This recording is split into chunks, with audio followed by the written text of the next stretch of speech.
আপনার অন্তরের আরো একটা শত্রু। দেখতে গেলে এটা একটা শব্দ, একটা সংস্কৃত শব্দ, লব ধাতু থেকে উৎপন্ন হয়েছে। এর অর্থ কিছু লাভ করা। কিছু লাভ করা অনুচিত নয়, আরো কিছু লাভ করাও অনুচিত নয়, কিন্তু সব থেকে বেশি আমি লাভ করব, আমি আরো চাই, আরো বেশি চাই, আরো বেশি পেতে চাই, এটাই হলো লোভ। আর এই লোভ যখন গ্রাস করে তখন আপনি যা পেতে চান, সে ধনই হোক বা মানই হোক, তা অর্জন করার জন্য মানুষ যে কোনো স্তরে পৌঁছে যেতে পারে। যদি মানুষ ধন অর্জন করতে চান তাহলে তার জন্য তারা অধর্মের পথেও চলতে পারেন। যদি সম্মান অর্জন করতে চান তাহলে অন্য মানুষকে ছোটও করতে পারেন। শেষ পর্যন্ত আপনার এটা মনে হতে পারে যে যদি একটু অল্পই প্রাপ্ত করতাম কিন্তু ভালোবেসে প্রাপ্ত করতাম, এই জীবন আরো অনেক বেশি সুখী হতো। লোভ আপনার জীবনে, আপনার মনে কখন যে প্রবেশ করবে সেটা আপনি জানতেও পারবেন না। তাই এটা চিনতে শিখুন আর তৎক্ষণাৎ জীবন থেকে বাইরে ফেলে দিন। যা কিছু লাভ করতে চান তা ভালোবেসে লাভ করুন, আর সেই ভালোবাসার সাথেই বলুন রাধা রাধা। যোগাসন। যোগাসনে আসন অত্যন্ত গুরুত্বপূর্ণ। এবার আমি বলবো সবথেকে শ্রেষ্ঠ আসন কোনটি। আশ্বাস। নিজেকে আশ্বস্ত করতে থাকুন যে আমি আছি, সব ঠিক হবে, যা হচ্ছে ভালোর জন্য হচ্ছে। এই আশ্বাস আপনাকে জীবনে এমন ধনাত্মক বিশ্বাস দেবে যে আপনি বড় বড় সমস্যার সমাধান করতে পারবেন। এবার যদি কথা বলি সব থেকে কঠিন সময়ের, তাহলে সেটা হলো বিচ্ছেদের। যা মা সীতাকে সহ্য করতে হয়েছে শ্রীরামের জন্য, রাধা কৃষ্ণকেও সহ্য করতে হয়েছে। যে ব্যক্তি বিচ্ছেদের সময় সঠিক পথে চলে এসেছে সে জীবনে অনেক শ্রেষ্ঠ স্থানে অবশ্যই পৌঁছতে পারবে। এবার যদি কথা বলি সব থেকে জরুরি এবং গুরুত্বপূর্ণ সময়ের, তাহলে সেটা হলো সংযোগ। সকলকে সাহায্য করতে থাকুন। আপনি অন্যদের সাহায্য করে তাদের যত আনন্দ দিতে পারবেন ততটাই আনন্দ আপনারও জীবনে অবশ্যই আসবে। আসুন আর আমার সাথে ভালোবেসে বলুন রাধা রাধা। কাম তৃতীয় পুরুষার্থ। এবার অধিকাংশ মানুষই কাম বলতে বিলাসিতা, বাসনা, লালসা মনে করে ফেলে। আসলে এমন কিছুই নয়। কামের বাস্তবিক অর্থ কি? কামের বাস্তবিক অর্থ হল কামনা। প্রতিটা ব্যক্তি, প্রতিটা মানুষ, প্রতিটা জীব এই সংসারে কোনো না কোনো বিশেষ কারণে আসে। সেই কারণকে পূর্ণ করার জন্য কর্ম করাকে কাম বলে। এখন সেটা সবার জন্য ভিন্ন হতে পারে। কারোর কাছে সেটা জ্ঞান অর্জন করা হতে পারে, আবার কারোর কাছে নির্মাণ করা হতে পারে। কারোর জন্য পরিবারকে সঞ্চালন করা হতে পারে, আবার কারোর জন্য এই সংসার থেকে পাপ দূর করা হতে পারে। কিন্তু সব থেকে গুরুত্বপূর্ণ হলো যে মানুষ যেন নিজের কর্ম ঠিক করে করে, সম্পূর্ণ যত্ন নিয়ে করে। তৃতীয় পুরুষার্থ মানে এই কাম।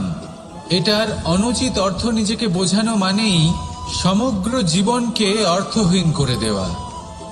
তাই প্রেম দ্বারা আপনার এই সংসারে আসার কারণটাকে অনুসন্ধান করুন, আর এই প্রেমের সাথেই বলুন রাধা রাধা। ক্রোধ আপনার অন্তরের আরো একটা শত্রু। এই ক্রোধ আসলে কি? আপনার মনের এক ভাবনা, যা আপনার মনেই উৎপন্ন হয়। এই মন আত্মার সাথে যুক্ত থাকে। এখন একটা ভাবনা যা আত্মার সাথে যুক্ত থাকে তাকে অনুচিত কেন বলা হয় সেটা বোঝার চেষ্টা করুন। ক্রোধ কখনো কখনো জরুরি হয়, বিশেষ রূপে তখন যখন আপনি সঠিক পক্ষে দাঁড়িয়ে রয়েছেন এবং সামনের ব্যক্তি অধর্মের পক্ষে রয়েছেন আর বিনম্রভাবে মানছেন না। যেমন শ্রীরাম ক্রুদ্ধ হয়েছিলেন সাগরের ওপর। ওটা উচিত ছিল, আর তা ততক্ষণই উচিত যতক্ষণ আপনি ক্রোধকে নিয়ন্ত্রণ করছেন। যদি ক্রোধ আপনাকে নিয়ন্ত্রণ করতে শুরু করে তাহলে পরিস্থিতি এমনও হতে পারে, ধরুন একজন ব্যক্তির প্রতি ক্রোধের কারণে আপনি তার ক্ষতি করতে চান। আপনি একটা কয়লা হাতে নিলেন আর সেই কয়লা সামনের ব্যক্তির ক্ষতি করার পূর্বে আপনার হাত জ্বালিয়ে দেবে। ব্যাস, ক্রোধ এটাই করে। সর্বপ্রথম আপনার ক্ষতি করে, আপনার বিবেক হরণ করে নেয়, আপনি আপনার নিয়ন্ত্রণ হারিয়ে ফেলেন আর সবকিছু নষ্ট হয়ে যায়। বেশিরভাগ মানুষ ক্রোধে এমন সিদ্ধান্ত নেন যে সেটা তাদেরই বিনাশের কারণ হয়ে দাঁড়ায়। আর কিছু মানুষ বলেন যে আমাদের জীবনে এত যন্ত্রণা আছে, এত সংকট আছে যে ক্রোধ উৎপন্ন হবেই। আর এরকম সময় এটাই উচিত হবে যে আপনি নিজেকে ক্রোধের থেকে দূরে রাখুন আর তারপর সমস্যার নিবারণ করুন। আর এই নিবারণই আপনার জীবনকে একটা শ্রেষ্ঠ স্তরে পৌঁছে দেবে। তাহলে ক্রোধ থেকে দূরে থাকুন, সুপ্রসন্ন থাকুন আর আমার সাথে ভালোবেসে বলুন, রাধা রাধা। জীবনে যখন কোনো ব্যক্তি নিজের লক্ষ্য প্রাপ্তির জন্য নিরন্তর পরিশ্রম করতে থাকেন, চেষ্টা করতে থাকেন, তখন তিনি কষ্ট অনুভব করেন, কখনো শারীরিক কষ্ট, কখনো মানসিক কষ্ট। এবার উনি এটা ভাবতে থাকেন যে আমি কি উচিত করছি নাকি অনুচিত করছি।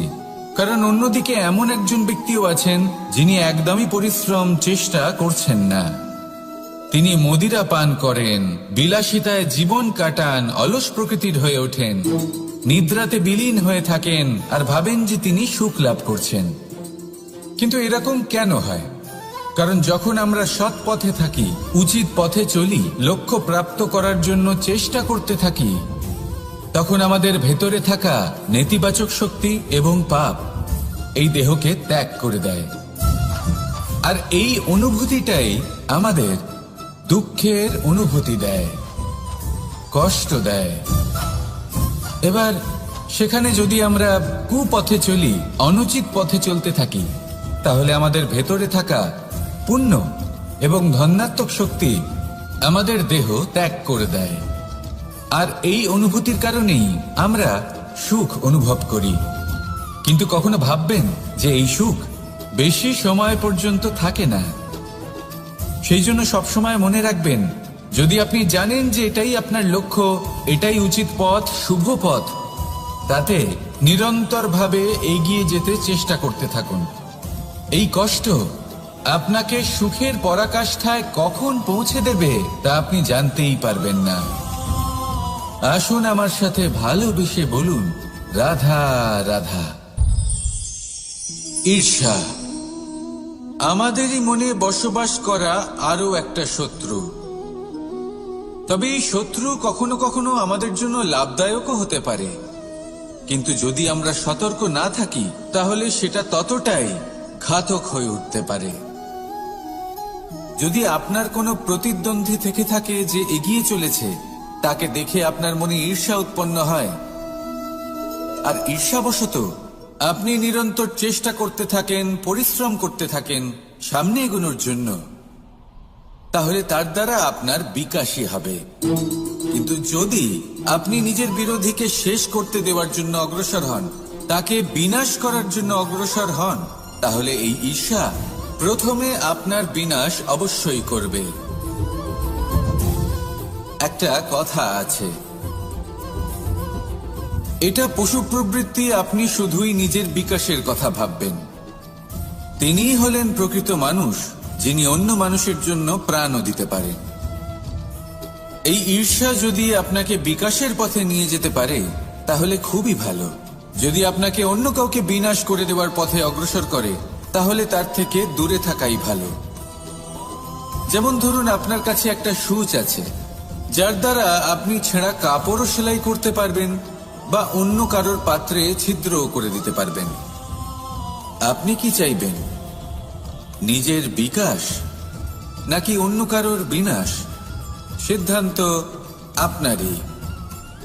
আসুন আর আমার সাথে ভালোবেসে বলুন, রাধা রাধা। পঞ্চম তত্ত্ব, আকাশ, নব, ব্যোম। আসলে কোনো ভ্রম নাকি সত্য? ভ্রম তো হতে পারে না, কারণ ভ্রমের মধ্যে কেউ বাঁচতেই পারে না।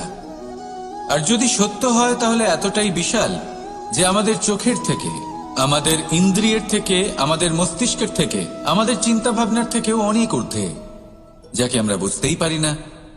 এটা যতটাই বিশাল আকার ঠিক ততটাই সরল। এই আকাশ যতই অন্ধকারাচ্ছন্ন ততটাই আলোর প্রকাশ প্রদান করে থাকে। দেখতে গেলে এ হলো জীবনের সঞ্চালক, কিন্তু যদি ক্রুদ্ধ হয়ে যায় তাহলে প্রাণ কেড়ে নিতেও দ্বিধাবোধ করে না। এই আকাশ শুধুমাত্র পৃথিবী লোক নয়, বরং এই সমগ্র ব্রহ্মাণ্ডকে, এই সমগ্র সৃষ্টিকে, এর প্রত্যেকটা তারাকে, প্রত্যেকটা গ্রহকে একটা বিশেষ স্থান প্রদান করে। এর নিজের কোনোই অস্তিত্ব নেই, কিন্তু সকলকে অস্তিত্ব প্রদান করে। এটাই হলো এই আকাশের মাহাত্ম্য। এই আকাশে হলো মাহাত্ম্যের প্রতিরূপ, যা আমাদের ভাবনা দ্বারা উৎপন্ন হয়। আপনিও আকাশের মতো এই বোধকে আপন করে নিন। আপনার জীবনও আকাশের মতন মহান এবং বিশাল হয়ে উঠবে। আর তখনই মন সুপ্রসন্ন হয়ে বলবে, রাধা রাধা। কামবোধ, এটাই আপনার অন্তরের প্রথম শত্রু। বেশিরভাগ মানুষই কামবোধ বলতে লালসা বোঝেন, কিন্তু এটা সম্পূর্ণ সত্য নয়। কামের আসল অর্থ হলো কামনা। এটা খুবই সহজ ব্যাপার। মনুষ্য শরীর থাকলে, মানুষের মন থাকলে এই কামনা অবশ্যই থাকবে। এবার এটাই দেখতে হবে যে এই কামনা নেতিবাচক কামনা নাকি ইতিবাচক কামনা। অন্য কারোর জিনিসে নজর দেওয়া, অন্য কোনো মানুষের উপর নজর দেওয়া, কোনো অনুচিত বস্তুর দিকে নজর দেওয়া, এ নেতিবাচক কামনা। আর এই দুষ্কামনা মানুষকে দিয়ে অপকর্ম করাবেই করাবে। তাই মনে রাখবেন, যে ব্যক্তি নিজের কামনাকে নিয়ন্ত্রণে রাখতে পারেন তিনি সঠিক পথেও থাকেন, সঠিক লক্ষ্যে পৌঁছতেও পারেন। যিনি কামনা নিয়ন্ত্রণে রাখতে পারেন না তিনি তার পথও হারিয়ে ফেলেন এবং লক্ষ্যচ্যুতও হন। তাই মনে রাখবেন, নিজের কামনাগুলিকে নিয়ন্ত্রণে রাখুন। কাম নামক এই শত্রুর ওপর বিজয় লাভ করুন। আর আমার সাথে ভালোবেসে বলুন, রাধা রাধা। বায়ু পঞ্চতত্ত্বের মধ্যে তৃতীয় তত্ত্ব। কেউ একে সমীর বলে, আবার কেউ একে পবন বলে। প্রথম কথা হলো এটাই যে এই বায়ু আমাদের জীবন দান করে প্রতিদিন, প্রত্যেক মুহূর্তে। এই বায়ুর কারণেই আমরা নিঃশ্বাস নিতে পারি, জীবিত থাকতে পারি। এই বায়ুই হলো সেই যা সকল মেঘেদের একত্রিত করে একটি স্থানে আর বর্ষা ঘটায়। আর এই বর্ষার কারণেই এই ধরিত্রীতে অন্ন উৎপন্ন হয়। এই বায়ুকে দেখুন, কখনো এতটা সৌম্য যে আপনার কোনোই তফাৎ বোধ হয় না, আর কখনো কখনো এমন রূপ ধারণ করে ফেলে যে অনেক বড় বড় পর্বতের আকার পর্যন্ত বদলে ফেলে। এটাই হলো বায়ুর বিশেষত্ব। বায়ু শেখায় যে সময়ের সাথে সাথে বইতে থাকো, সকলকে জীবন দান করো, সকলকে সাহায্য করো, কিন্তু যখন বিপদ সামনে আসবে তখন দৃঢ় হয়ে সম্মুখীন হও। বাধা অনুযায়ী নিজেকে গড়ে নিতে হবে। আর কখন কতটা কঠোর হতে হবে আর কখন কতটা সৌম্য হতে হবে, এটা বায়ুকে দেখে শিখুন। আর আমার সাথে ভালোবেসে বলুন, রাধা রাধা। অগ্নি চতুর্থ তত্ত্ব, সব থেকে বেশি গুরুত্বপূর্ণ কিন্তু তার থেকেও বেশি ভয়াবহ। কখনো অগ্নিকে নিয়ন্ত্রিত রূপে উনুনে জ্বলতে দেখেছেন? এই অগ্নি আমাদের খাবার বানাতে সাহায্য করে, যা আমাদের শক্তি প্রদান করে। কিন্তু এই অগ্নি যখন বিচলিত হয়ে, অনিয়ন্ত্রিত হয়ে কোন বনের আগুন হয়ে ওঠে তখন মহা বিনাশ ঘটে যায়। আপনারই অন্তরের ঊর্জা হলো এই অগ্নি। এটা আপনার শক্তিও, আপনার ক্রোধ। একে ব্যবহার কিভাবে করবেন তা আপনারই হাতে। যদি কোনো ব্যক্তি নিজের অন্তরের এই ঊর্জাকে ব্যবহার করেন শক্তির রূপে, তাহলে সে বিকাশ ঘটাতে পারে, নির্মাণ ঘটাতে পারে। কিন্তু যদি কোনো ব্যক্তি তার অন্তরের ঊর্জাকে বিধ্বংসী অস্ত্র বানিয়ে ফেলেন, তাহলে নিশ্চিত রূপে মহা বিনাশ ঘটতে পারে, যাতে বিনাশ তারও অবশ্যই হবে। অনেক বছর পূর্বে এমনই এক আগুনের দ্বারা এই সুন্দর পৃথিবীর নির্মাণ হয়েছিল, আর অনেক বছর পূর্বে এমন এক আগুনেই সমস্ত জীব এবং সংসার বিলুপ্ত হয়ে গেছিল। এবার আপনি আপনার অন্তরের ঊর্জা দ্বারা বিনাশ ঘটাতে চান নাকি নির্মাণ ঘটাতে চান, সেই সিদ্ধান্ত আপনারই।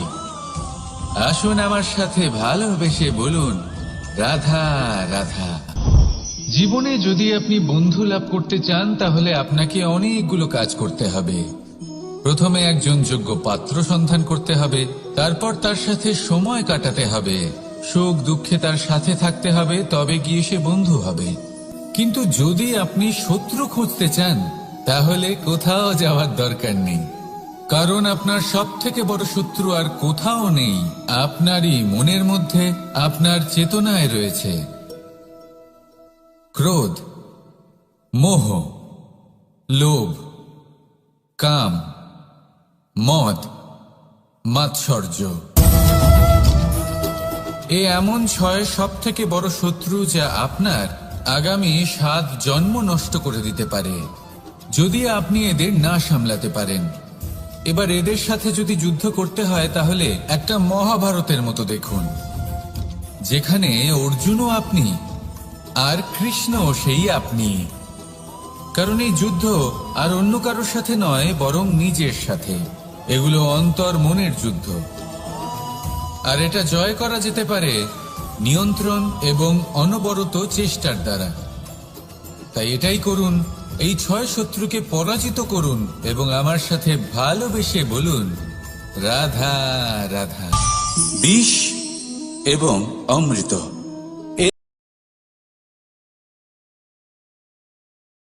মন্থন হয়েছিল, তখন এই দুই প্রাপ্ত হয়েছিল। প্রথমে বিষ পাওয়া গেল, তারপর অমৃত। জীবন মন্থন করলেও এগুলো লাভ করা যায়। এবার এই যে বিষ, তা হলো অমৃতের থেকে অনেক বেশি শক্তিশালী এবং সেই জন্যই অনেক বেশি ঘাতকও। এবার বোঝার চেষ্টা করি এই বিষ আসলে কি। যে কোনো বস্তু বা কোনো ভাব যদি মাত্রার থেকে বেশি পরিমাণে আপনার কাছে থাকে, প্রয়োজনের থেকে বেশি আপনার কাছে থাকে, তাহলে সেটা আপনার কাছে বিষ সমান হতে পারে। তা সে ধন হোক, শক্তি হোক, সম্মান হোক, ইত্যাদি ইত্যাদি। যদি আপনার কাছে এমন কিছু থেকে থাকে যা মাত্রার থেকে বেশি পরিমাণে আপনার কাছে আছে, তাহলে তাকে ভাগ করতে শিখুন। যদি আপনি ভাগ করতে শিখে যান, তাহলে এই বিষই আপনার জন্য অমৃতে পরিণত হবে, আর তাদের কাছেও অমৃত সমান হয়ে উঠবে যাদের এই সাহায্যের প্রয়োজন। তাহলে ভাগ করে নিতে শিখুন আর আমার সাথে ভালোবেসে বলুন, রাধা রাধা। বেশিরভাগ মানুষই এই কথা জানেন যে আমাদের শরীর 5টি তত্ত্ব দ্বারা নির্মিত, যাকে আমরা পঞ্চতত্ত্ব বলি: জল, অগ্নি, বায়ু, ধরিত্রী এবং আকাশ। এবার এই কথা আমরা সকলে জানি, কিন্তু এগুলোর সাথে কিছু গুণ জড়িয়ে রয়েছে যেগুলো আমরা দেখতে পাই না। যদি এই গুণগুলি আমরা আত্মসাৎ করতে শিখে যাই, তাহলে সাক্ষাৎ পরমেশ্বরের দর্শন আমরা পেতে পারি। যদি কথা বলি প্রথম তত্ত্বের, জলের কথা, জল যা প্রত্যেক জ্বলনকে শীতলতা প্রদান করে। এই জলকে দেখুন, যা শুধু প্রবাহিত হতে জানে, থামতে জানে না। জল পাথরের সাথে সংঘর্ষ করতে জানে, যার পথে অনেক বাধা আসে, কিন্তু সে প্রবাহিত হতে থাকে। নিরাকার হলো এই জল, যে কোনো পাত্রেই রাখুন না কেন তার আকার ধারণ করে নেবে। এটাই হলো এর বিশেষত্ব এবং এটাই হলো আমাদের শিক্ষা। কিভাবে প্রবাহমান থাকতে হবে, কিভাবে আমাদের থামলে চলবে না, তাতে আমাদের পথের মধ্যে যতই যেরকমই সমস্যা আসুক না কেন, আমাদের এই জলের মতোই নিরাকার হয়ে যে কোনো পরিস্থিতিতেই প্রবাহমান থাকতে হবে। এই শিক্ষাই জলের থেকে লাভ করুন আর আমার সাথে ভালোবেসে বলুন, রাধা রাধা। মন, জীবনে যখনই কোনো বস্তু বা সুখ স্বাচ্ছন্দ্য অধিক মাত্রায় আপনার কাছে চলে আসে, তখন নিজেকে শ্রেষ্ঠ মনে করার একটা প্রবণতা দেখা যায়, যা হয় আত্মবিশ্বাসে পরিণত হয়, নয়তো অহংকারে। এবার আত্মবিশ্বাস আর অহংকারের মধ্যে অনেক বড় পার্থক্য রয়েছে। আমি এটা করতে পারি, আমি ওটাও করতে পারি, এ হলো আত্মবিশ্বাস। শুধুমাত্র আমি এটা করতে পারি, শুধুমাত্র আমি ওটাও করতে পারি, আমি হলাম সর্বশ্রেষ্ঠ, এটা হলো অহংকার। এবার এই অহংকার এর ধ্বনি অনেক দূর প্রবাহিত হয়, আর এর প্রহার সর্বপ্রথম আপনাকে বিপর্যস্ত করে। এবার এই অহংকার এর বিপরীত শব্দ হলো বিনয়, অর্থাৎ নিজের ঊর্ধ্বে উঠে অন্যের বিষয় ভাবনা চিন্তা করা, সংসারের বিষয় ভাবা। এই বিনয়ী হবার চেষ্টা করুন, একের থেকে অনেক হওয়ার চেষ্টা করুন এবং একসাথে থাকার চেষ্টা করুন। নিশ্চিত রূপেই আপনি বিকাশের কারণ হবেন। মত্ততা থেকে নিজেকে দূরে রাখুন, অহংকার থেকে নিজেকে দূরে রাখুন। এই মন প্রসন্ন হয়ে বলবে, রাধা রাধা। মানুষ বড়ই বিচিত্র প্রাণী। অধিক থেকে অধিকতর ধন লাভ করার চেষ্টায় নিজের শরীরকে নষ্ট করে ফেলেন, নিজের শক্তি হারিয়ে ফেলেন, নিজের সামর্থ্য হারিয়ে ফেলেন। আর যে ধন লাভ করেন সেটা কোথায় যায়? সেই শক্তি, সেই সামর্থ্যকে আবার ফিরে পাওয়ার জন্য। আর কিছু মানুষ জীবন এমন ভাবে যাপন করেন যেন তা কখনোই শেষ হবে না, কিন্তু শেষ তো সবারই হবে। আর যখনই শেষটা কাছে চলে আসে, তখন মানুষ এটা বুঝতে পারেন যে সে জীবনকে উপভোগ করেননি। তার কারণটা কি? লালসা। এই লালসা জন্ম দেয় লোভকে, আর এই লোভ জন্ম দেয় আপনারই বিনাশকে। সেই জন্য আজ আপনার কাছে যা কিছু আছে, যেমনটা আছে, তার সাথে জীবন যাপন করুন, পূর্ণরূপে যাপন করুন। আপনার কাছে যতই ধন, শক্তি, মান থাকুক, তা সবার মধ্যে ভাগ করতে শিখুন। ভাগ করলে ভালোবাসা বাড়ে, আর এই ভালোবাসা দ্বারা জীবন আরো সুখময় হয়ে ওঠে। তাহলে আসুন আর আমার সাথে ভালোবেসে বলুন, রাধা রাধা। পঞ্চতত্ত্বের মধ্যে দ্বিতীয় তত্ত্ব হল ধরণী, ভূমি, যাকে আমরা ধরণী মাতা বলি। এই ধরণী ধৈর্য ধারণ করে, আর এর ওপরেই আমাদের সমগ্র সংসার নির্ভরশীল। কারণ এই ভূমি সহ্য ক্ষমতা রাখে, এর সহ্য ক্ষমতা হলো অপরিসীম। সন্তান যতই আঘাত প্রদান করুক না কেন, প্রেম পূর্বক সহ্য করে, আর তার বদলে অমূল্য রত্ন প্রদান করে। সন্তান যদি হাল চালায়, তাহলে তার বদলে তাকে অন্ন প্রদান করে। এটাই হলো ধরণী। এবার এর থেকে আমরা কি শিক্ষা পেতে পারি? এটাই যে কারোর জন্য কিছু করা বা কাউকে কিছু দেওয়া মনে কোনো কামনা ছাড়াই। আর এই কথাটা বুঝে যান, যদি কারোর জন্য কামনা না রেখে বা কোনো পাওয়ার আশা না রেখে কারোর জন্য কিছু করেন বা কারোকে কিছু দেন, যদি এটা আপনি শিখতে পারেন, তবে আপনি ভালোবাসতে শিখে গেছেন। আর সেই জন্যই এই ধরিত্রীকে মাতা বলা হয়। কারণ মাতা শুধু উনি নন যিনি গর্ভে সন্তানকে ধারণ করেন, মাতা তো উনিও যিনি জীবন বাঁচতে শেখান, যিনি জীবন বাঁচার উদাহরণ প্রদান করেন। তাহলে ধরণীর থেকে এই নিঃস্বার্থ ভাব শিখুন, নিঃস্বার্থ ভালোবাসা শিখুন, আর এই ভালোবাসার সাথেই বলুন, রাধা রাধা। কোনো বাড়িতে, কোনো পরিবারে যখন কারোর জন্ম হয়, তখন তা কত সুখের মুহূর্ত হয়। সেই ছোট্ট সন্তান যখন কিছুটা বড় হয়, সে হাঁটার চেষ্টা করে, আর সেই প্রক্রিয়াতেও খুব বড় একটা শিক্ষা লুকিয়ে রয়েছে, ঠেলে দেওয়া। যখন আপনি হাঁটতে চান, সামনে এগোতে চান, তখন আপনি কি করেন? নিজের পায়ের তলার যে মাটি, তাকে আপনি পেছনে ঠেলে দেন। ব্যাস, এই একই জিনিস তো জীবনেও শিখতে হবে। এবার যদি আপনি জ্ঞানের পথে অগ্রসর হতে চান, তাহলে অজ্ঞানতাকে পেছনে সরিয়ে দিতে হবে। যদি আপনি প্রকাশের দিকে এগোতে চান, তাহলে অন্ধকারকে পেছনে সরিয়ে দিতে হবে। যদি আপনি ভবিষ্যতে সফল হতে চান তাহলে অতীতের যে অসফলতাগুলিকে পেছনে সরিয়ে দিতে হবে।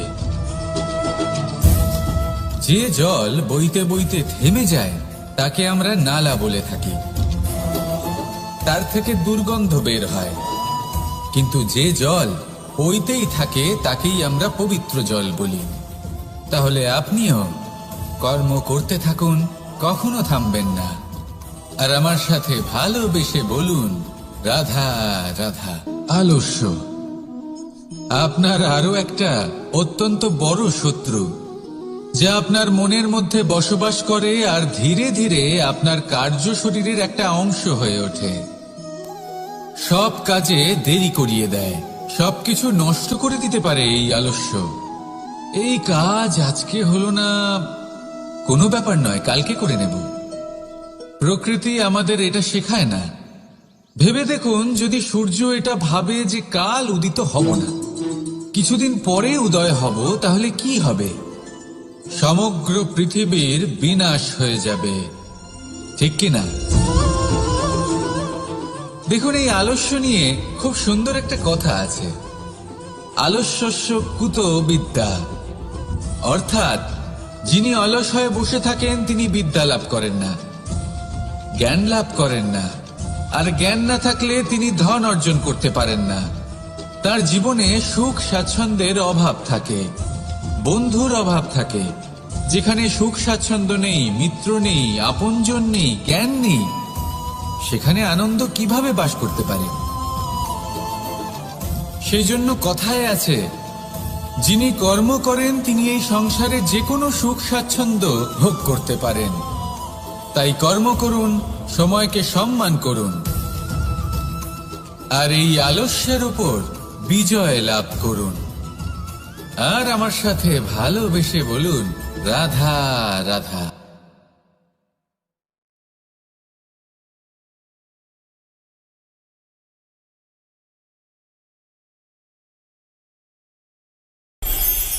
কর্ম কে করলেন আর কে নিজের প্রাণ হারালেন? রেশমের কীট। আর লাভবান কে হলেন? মনুষ্য জাতি। এর দ্বারা আমরা কি শিক্ষা পেলাম? যে এই সংসারে আমরা যে কর্মই করি, সৎকর্ম করি বা অপকর্ম করি, তার থেকে লাভবান যে কেউ হতে পারেন। আমাদের বন্ধু হোক, পরিবার পরিজন হোক বা সংসারের যে কোনো ব্যক্তি হোক, যে কেউ লাভবান হতে পারেন, কিন্তু সেই কর্মের ফল কিন্তু আমাদেরই ভোগ করতে হয়। যদি আপনি সৎকর্ম করেন তাহলে তার শুভ ফল আপনিই পাবেন। তার থেকে লাভবান হয়তো এই সংসারে যে কেউ হতে পারেন। সেরকমই যদি আপনি অপকর্ম করে থাকেন, তার থেকে সংসারের যে কোনো ব্যক্তি যতই লাভবান হোক না কেন, তার থেকে ক্ষতি আপনাকেই ভোগ করতে হবে। তাহলে আপনি কি সুফল চান নাকি ক্ষতিগ্রস্ত হতে চান, সেটা নির্ভর করছে আপনার কর্মের উপর। তাহলে ভেবেচিন্তে কর্ম করুন আর আমার সাথে ভালোবেসে বলুন, রাধা রাধা। আজ আমি আপনাদেরকে 3টি প্রশ্ন করব। তাহলে প্রথম প্রশ্ন, এমন কে আছে যার ওপর আপনি অনর্গল প্রহার করার পরেও সে হাসে আর আপনাদেরকে আনন্দ দেয়? আপনাদের উত্তর হবে ভূমি বা বৃক্ষ। দ্বিতীয় প্রশ্ন, এমন কে আছে যে আপনার কিছু না বলাতেও সব জেনে যায়, সব বুঝে যায় আর নিঃস্বার্থভাবেই আপনার সাহায্য করতে থাকে? এবার আপনাদের উত্তর হবে ভাই বা বন্ধু। আর তৃতীয় প্রশ্ন, এমন কোন ভগবান আছেন যিনি নিজে বিষ পান করে আপনাকে জীবনের অমৃত প্রদান করেন? আপনি হয়তো উত্তর দেবেন মহাদেব। যদি আপনার উত্তর এইগুলি হয়, তাহলে সেই উত্তর ভুল। এই সমস্ত প্রশ্নের একটাই সঠিক উত্তর আছে, আর তা হল মা। স্তন্য পান করার সময় আপনি পা দিয়ে কত তাকে মেরেছেন, কিন্তু তাও উনি হাসি মুখে আপনাকে আশীষ দিতে থেকেছেন। আপনি কিছু না বললেও উনি সব জেনে যান, আর এই জীবনের কঠিন পরিস্থিতির বিষ পান করে আপনাকে সুখের অমৃত দেন। এই জীবনে আপনি যাই করে নিন না কেন, মায়ের ঋণ কখনো পরিশোধ করতে পারবেন না। যদি কিছু করতে চান তবে জীবনের আনন্দের মধ্যে, অনুভূতির মধ্যে আর ধন্যবাদের মধ্যে নিজের মাকে মনে রাখবেন। আর আমার সাথে ভালোবেসে বলবেন, রাধা রাধা।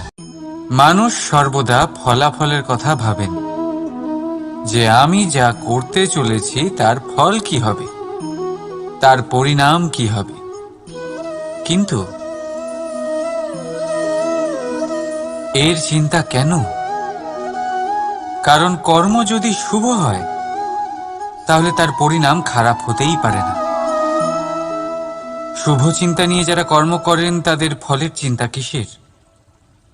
যারা ফুল বিক্রি করেন তাদের মাঝে সাঝে কাঁটা নিশ্চয়ই ফোটে, কিন্তু সুগন্ধ তাদের হাতে থেকেই যায়।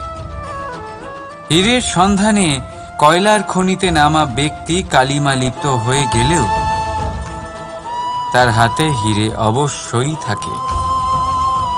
তাই শুভ চিন্তা নিয়ে কর্ম করে যান, পরিণাম শুভই হবে। আর ভালোবেসে বলুন, রাধা রাধা। কিছু পাখিদের লক্ষ্য করি আমি, জীবন ভোর বাসা বানাতে থাকে। এখান থেকে ডাল কুড়িয়ে, ওখান থেকে পাতা কুড়িয়ে, সর্বদা এই কাজেই ব্যস্ত থাকে যাতে নিজের বাসা বানাতে পারে। আর এই কাজে এত মগ্ন থাকে যে নিজেদের ডানার অস্তিত্বের বিষয় সম্পূর্ণভাবে ভুলে যায়। ভুলে যায় যে তাদের কাছে এক বিশাল আকাশও আছে ওড়ার জন্য। আর কোথাও এই জীবন বাসা বানাতে বানাতে ভস্ম হয়ে যায়। আমাদের মানুষের সাথেও এমনই হয়। জীবন যাপনের জন্য অর্থ অর্জন করতে করতে এত ব্যস্ত হয়ে যায় যে ভুলেই যাই যে আমাদের জীবন যাপনও করতে হবে। অর্থ জীবন ধারণের জন্য হয়, জীবন ধারণ অর্থের জন্য নয়। তাই বলছি, শুধু বাসা বানাতে থাকবেন না, নিজেদের ডানাগুলি মেলুন আর উড়ান দিন এই খোলা মহাকাশে। আর ভালোবেসে বলুন, রাধা রাধা। একটি পিঁপড়ের আয়ু অত্যন্ত কম হয়, 2 দিন বা খুব বেশি হলেও 1 সপ্তাহ, ব্যাস। কত কম ভোজনের দরকার পড়ে ওদের, কিন্তু তাও সে চলতে থাকে, কর্ম করতেই থাকে। আগামী প্রজন্মের স্বাচ্ছন্দ্যের জন্য কখনো থেমো না, কর্ম করে যাও, চলতেই থাকো। কিছু না পেলেও পথ চলায় পারদর্শী হয়ে উঠবে। লক্ষ্যে না পৌঁছলেও একজন ভালো যাত্রী হতে পারবে। তাই ভালোবেসে বলো, রাধা রাধা। বাল্যকাল থেকে অনেক ধাঁধার সমাধান করেছেন আপনি, তাই তো? তাহলে আজ আরেকটার সমাধান করুন। বলুন, আপনার জীবনে এমন কি আছে যেটা আপনার সবচেয়ে বড় বন্ধু আর আপনার সবচেয়ে বড় শত্রু?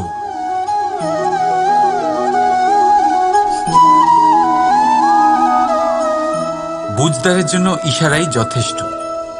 ঠিক ধরেছেন আপনি। সেই বস্তু হলো সময়। কেন কেন সময় আপনার সবচেয়ে বড় বন্ধু আর সময়ই আপনার সবচেয়ে বড় শত্রু? উত্তর হলো, সময় এই সংসারকে দেখাবে আপনার বাস্তবিক রূপ, কিন্তু খারাপ সময় আপনাকে দেখাবে এই সংসারের বাস্তবিক রূপ। তাই ভালোবেসে বলুন, রাধা রাধা। জীব জন্মগ্রহণ করে আর তার সাথেই সজাগ হয়ে ওঠে তার স্মৃতি। স্মৃতি বড়ই শক্তিশালী, তা থেকে হয় বিচিত্র অনুভূতি। সব সময় আপনার সাথে থাকে। আপনার সাথে যা যা ঘটে সেটা কোথাও না কোথাও কোনো এক স্থানে সঞ্চিত থাকে। কিন্তু কখনো কখনো আমরা ভুলে যাই যে এই স্মৃতি আমাদেরই। তাই এর মধ্যে আমরা কি রাখবো আর কি মুছে দেব তা আমাদের ওপরই নির্ভরশীল। এই জীবনে আমাদের কি মনে রাখা উচিত? সুখ, আনন্দের মুহূর্ত, সেই মুহূর্ত যেখানে আমরা উপকৃত হয়েছি।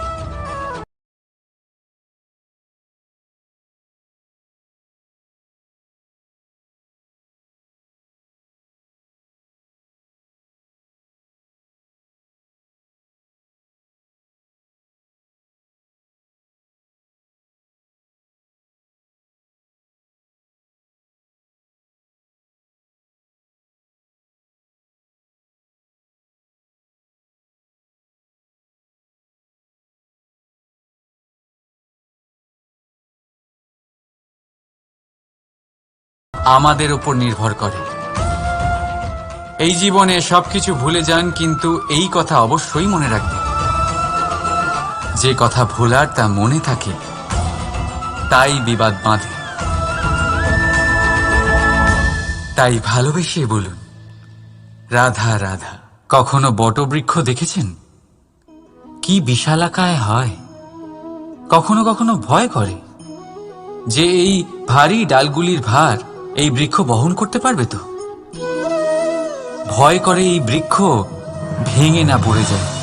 কিন্তু না, সময়ের সাথে সাথে শাখা থেকে নির্গত এই প্রশাখাগুলি মাটির দিকে এগোতে থাকে, আর তারপর নিজেরাই শিকড় হয়ে এই বৃক্ষের ভার বহন করে। ঠিক একই রকম ভাবে যারা পরোপকার করেন, সৎ কর্ম করেন, তাদের নিজের কথা চিন্তা করার কোনো প্রয়োজন নেই, কারণ তাদের কর্ম ঢাল হয়ে তাদের রক্ষা করে। এই জন্য জীবনে অবলম্বন নয়, কর্মের চিন্তা করুন। রাধা রাধা। এই প্রকৃতি সকল জীবের সৃষ্টি করেছে, ক্ষুধার প্রবৃত্তির জন্য সকলকে উদর দিয়েছে, আর ব্যবস্থাও করেছে যাতে সকলে পরিশ্রম করে ক্ষুধা নিবারণ করতে পারে, তাই না? আর সংসারের সকল জীবের মধ্যে মানুষই সেই প্রাণী যারা ধন ও মুদ্রার আবিষ্কার করেছে, ধন অর্জন করতে শিখেছে। তবে আশ্চর্যের বিষয় হলো এই যে সেই মানুষই কখনো নিজের পেট ভরাতে পারে না। কেন? এর কারণ হলো লোভ। এই সংসারে যে কোনো প্রাণী, তা সে শাকাহারী হোক বা মাংসাশী, সেইটুকুই স্বীকার করে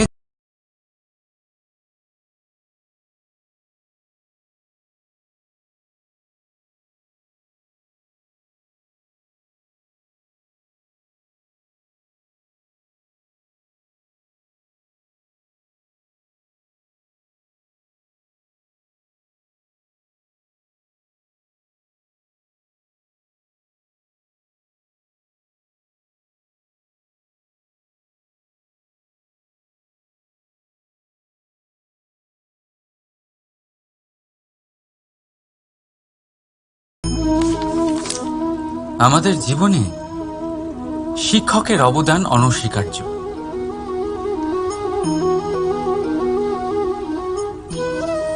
শিক্ষক যিনি আমাদের জীবন ধারণের প্রয়োজনীয় শিক্ষা দেন, জীবন যাপন শেখান, আর মৃত্যুর পরেও কিভাবে সুনাম বজায় থাকবে তা শেখান। কিন্তু যদি কেউ এই প্রশ্ন করে যে আমাদের জীবনে সবচেয়ে বড়, সবচেয়ে গুরুত্বপূর্ণ শিক্ষক কে, তাহলে কেউ বলবেন মা। কারণ এই সংসারে মায়ের থেকে বেশি শিক্ষা আর কে দিতে পারেন। কেউ বলবেন অধ্যাপক, কারণ অধ্যাপকই আমাদের অস্ত্র আর শাস্ত্রের শিক্ষা দেন। আবার কেউ বলবেন বন্ধু। কিন্তু এই তিনজনের মধ্যে একটা মিল আছে। এরা প্রথমে আপনাকে শেখান, আর তারপর আপনাদের পরীক্ষা নিয়ে দেখেন যে আপনি কি শিখেছেন। কিন্তু বাস্তবে সবচেয়ে গুরুত্বপূর্ণ শিক্ষক হলেন তিনি, যিনি এর বিপরীত করেন, যিনি প্রথমে আপনার পরীক্ষা নেন, তারপর আপনাকে শেখান। নাকি বলবো পরীক্ষা দিতে দিতে আপনি নিজেই শিক্ষা লাভ করেন। এই শিক্ষক হল অভিজ্ঞতা। এই জন্য অভিজ্ঞ আর অভিজ্ঞতাকে সঙ্গে রাখলে এই জীবনে আপনাকে কখনোই অসফল হতে হবে না। তাই ভালোবেসে বলুন, রাধা রাধা। মানুষ সংঘর্ষ করেন জীবনে সামনে এগোনোর জন্য, সাফল্য লাভ করার জন্য, মহান কর্ম করার জন্য। কখনো সে জীবনে একা হয়ে যায়, আবার কখনো তার জীবনে অনেক সংখ্যক লোক চলে আসেন, তাদের সাথে ভিন্ন ভিন্ন ধরনের সম্পর্ক গড়ে ওঠে। কিন্তু তখনই সাবধান থাকা প্রয়োজনীয়, কারণ সব সম্পর্ক সত্য হয় না।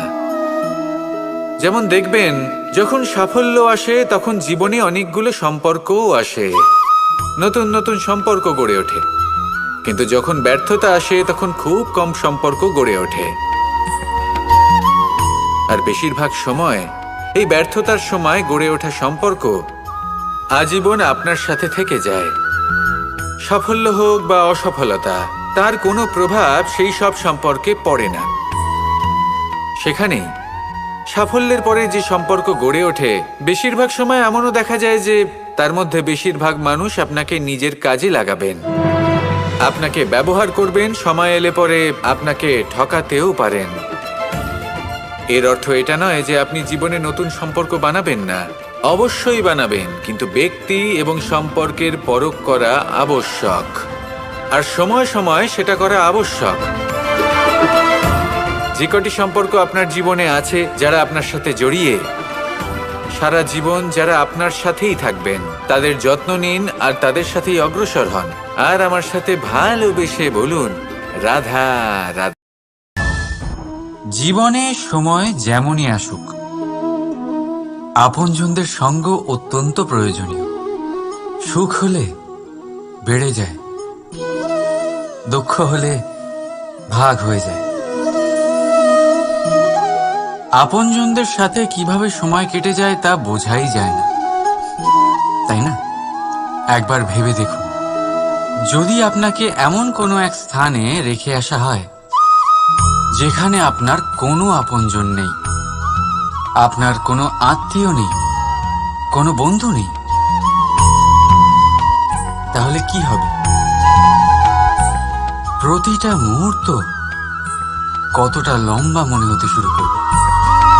ততক্ষণ মনে হবে যতক্ষণ না আপনি কাউকে আপনজন বানাচ্ছেন। এখন ভাববার বিষয় এটাই যে কে আপনার সেই আপনজন।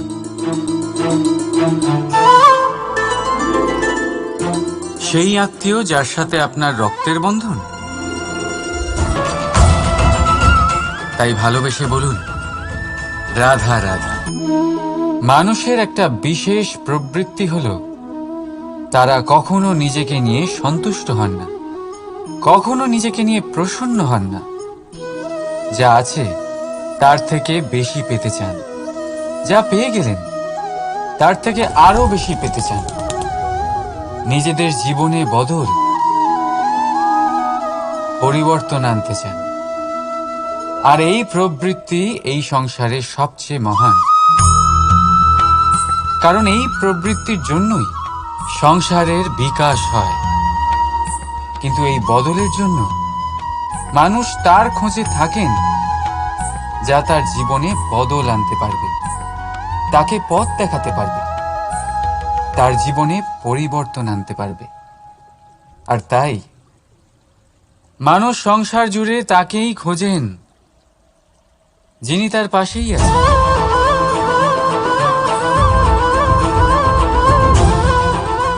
বলুন তো কে? যদি কেউ আপনার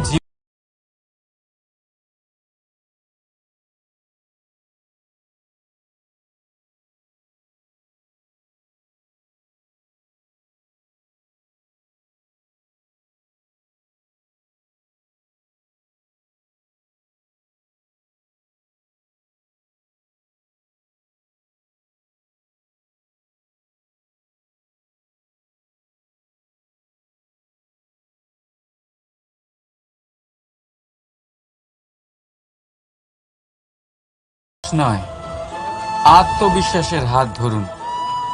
আপনার সমস্যা আপনা থেকেই দূর হয়ে যাবে। তাই ভালোবেসে বলুন, রাধা রাধা।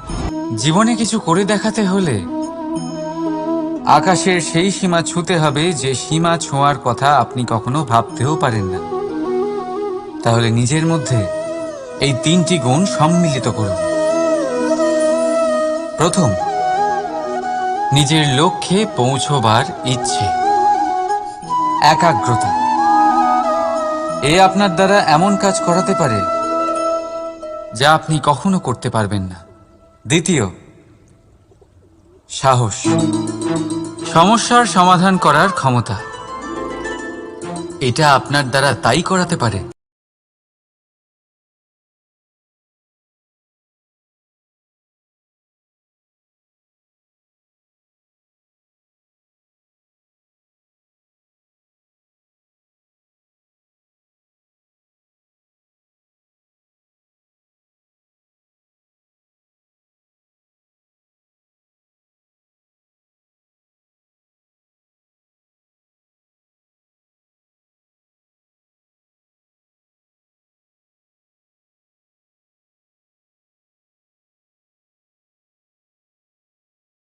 রাধা রাধা।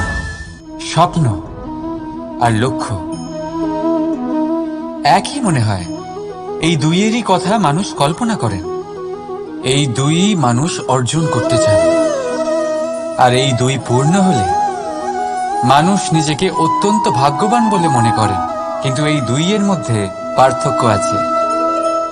পার্থক্য এই যে স্বপ্নের জন্য বিনা পরিশ্রমের ঘুম দরকার হয়, আর লক্ষ্যের জন্য বিনা ঘুমের পরিশ্রম। যে ব্যক্তি ঘুমের মধ্যে স্বপ্ন দেখতে থাকেন, জেগে ওঠার পর তার হাত খালি থেকে যায়। আর যে ব্যক্তি পরিশ্রম করেন, শয়নকালেও তার হাত তার লক্ষ্যেই থাকে। তাই যদি স্বপ্নও দেখতে হয়, তাহলে লক্ষ্য জেনে পরিশ্রম করুন আর ভালোবেসে বলুন, রাধা রাধা।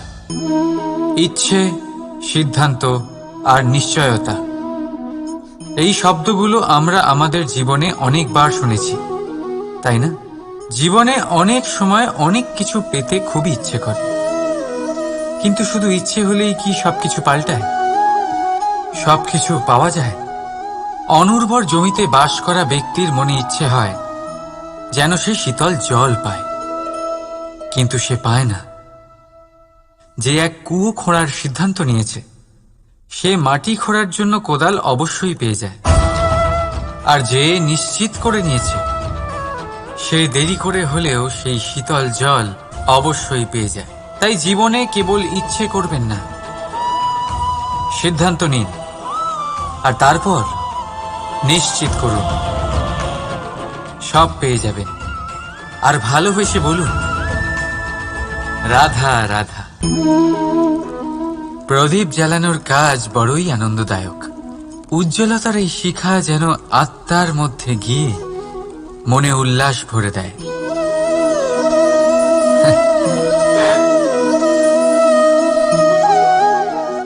আমি কি করলাম?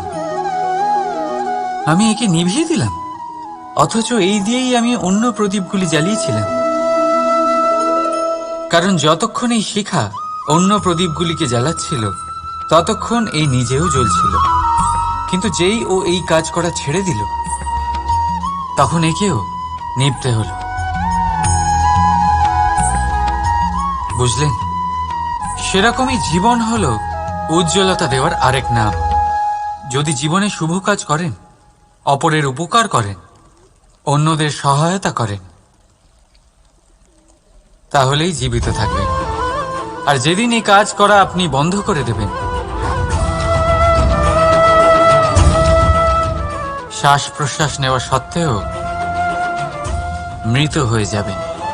তাই যতক্ষণ শ্বাস চলছে, আশারূপী উজ্জ্বলতা ছড়াতে থাকুন। বিশ্বাস করুন, মৃত্যুর পরেও আপনি অমর থাকবেন। তাই ভালোবেসে বলুন, রাধা রাধা। যবে থেকে জীব প্রাণের অস্তিত্ব পেয়েছে তবে থেকেই আরো একটি শব্দ জন্ম লাভ করেছে, সংঘর্ষ। জন্মলগ্ন থেকেই মানুষকে বাঁচার জন্য সংঘর্ষ করে যেতে হয়। কখনো নিজের লক্ষ্যে পৌঁছবার জন্য সংঘর্ষ করতে হয়, আর কখনো যা পেয়েছেন তাকে রক্ষার জন্য সংঘর্ষ করতে হয়। কিন্তু প্রত্যেকে একই অভিযোগ করে যে সংঘর্ষ করার সময় ভীষণ কষ্ট হয়। আপনি যোদ্ধা হলে প্রহার আপনাকে সহ্য করতেই হবে। সাঁতার শিখতে হলে জলে আপনাকে প্রবেশ করতেই হবে। পায়ের তলায় তাদেরই কড়া পড়ে যারা রোজ হাঁটেন, আর যারা হাঁটেন তারা নিজেদের লক্ষ্যে অবশ্যই পৌঁছন। তাই মনে রাখবেন, জীবন ততক্ষণই আছে যতক্ষণ কর্ম করবেন। তাই সংঘর্ষ করতে থাকুন, কষ্ট ভুলে যান, আর আমার সাথে ভালোবেসে বলুন, রাধা রাধা। মন, মানুষ, মান, এই তিনেরই প্রারম্ভ ম দিয়ে হয়, তাই না? কিন্তু আজ আমরা কথা বলবো মানের বিষয়ে। মানই সেই ভাব যা আমাদের মনকে সন্তুষ্ট করে। এই কলসিতে ভরা জলের মতন, যে জল এই পাত্রতে থাকার দরুন এর অস্তিত্ব বজায় থাকে। এবার মান থেকে আসে আত্মসম্মান আর অভিমান, আর এই দুইয়ের মধ্যে তফাৎ অনেক। যে জল এই পাত্রের মধ্যে সংরক্ষিত তা হলো আত্মসম্মান, যা আমাদের মনের সম্বল, অবলম্বন, যা এই পাত্রের মধ্যে শীতল থাকে আর যিনি পান করেন তাকেও শীতল রাখে। আর যে জল এই পাত্রের বাইরে উতলে পড়ে তা হলো অভিমান, যা বাইরের উত্তাপে বাষ্প হয়ে উবে যায়। সর্বদা মনে রাখবেন, আত্মসম্মান আপনাকে দৃঢ় করে, আপনাকে শক্তি প্রদান করে, আর অভিমান আপনাকে দুর্বল করে দেয়। তাহলে কি হতে চান আপনি? আত্মসম্মানী নাকি অভিমানী? সিদ্ধান্ত আপনার। রাধা রাধা। পড়ে যেতে কোনো আপত্তি নেই, শুধু পড়লে পড়ো সেই জলের ফোঁটার মতো যা এই সংসারকে জীবন দান করে। আর সেই ওঠার মধ্যেও কোনো কৃতিত্ব নেই, যেখানে অন্য কারোর কাঁধের ওপর পা রেখে উঠতে হয়। নিজের অস্তিত্ব হারাতে কোনো ক্ষতি নেই, যদি তা সেই বীজের মতো হয় যা এক নতুন গাছের অস্তিত্বকে জন্ম দেয়।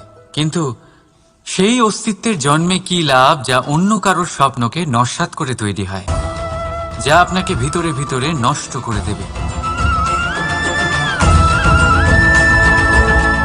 রাধা রাধা। সব থেকে ভালো যুদ্ধ সেটাই যা কখনো লড়াই হয়নি, অর্থাৎ বোঝাপড়া, সন্ধি। সব আবশ্যক পরিস্থিতিকেই শুভ করা যায়। নিজের থেকে শক্তিশালীর সাথে যিনি সন্ধি করেন তিনি বিদ্বান। নিজের সমকক্ষের সাথে যিনি সন্ধি করেন তিনি গুণবান। আর নিজের থেকে দুর্বলের সাথে যিনি সন্ধি করেন তিনি দয়াবান। একটা যুদ্ধ আপনার একাধিক শত্রু তৈরি করতে পারে, কিন্তু একটা মীমাংসা আপনাকে একটা বন্ধু দিতে পারে। তাই হাতের মুঠো তখনই শক্ত করুন যখন যুদ্ধ এড়ানো অসম্ভব হয়ে পড়ে, নয়তো হাত বাড়িয়ে হাত মেলান, কারণ মিলনে যে সুখ, যাতনায় তা নেই। রাধা রাধা।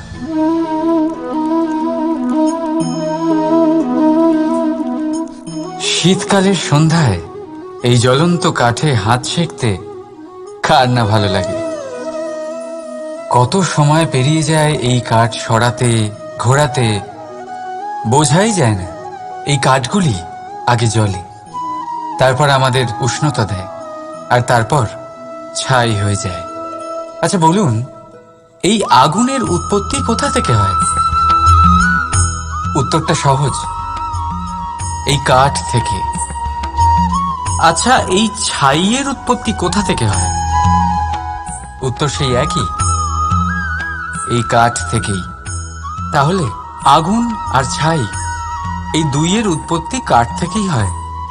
এবার ভাবুন, আগুন যা এই কাঠ জ্বালায়, আর ছাই সেই ছাই যা এই আগুন নিভিয়ে দেয়। কিছু বুঝলেন? আপনার শক্তি আপনার ভেতরেই উৎপন্ন হয়, আর আপনার অন্তরের ক্ষতিকর সেই ছাই, সেটাও আপনার ভেতরেই উৎপন্ন হয়।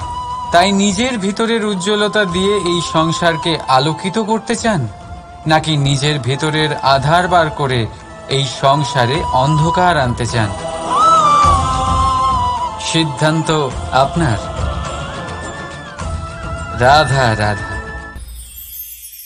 জল জলই পৃথিবীতে বেঁচে থাকার জন্য আবশ্যক তো বটেই, কিন্তু এই জল আমাদের একটা অত্যন্ত গুরুত্বপূর্ণ শিক্ষা প্রদান করে।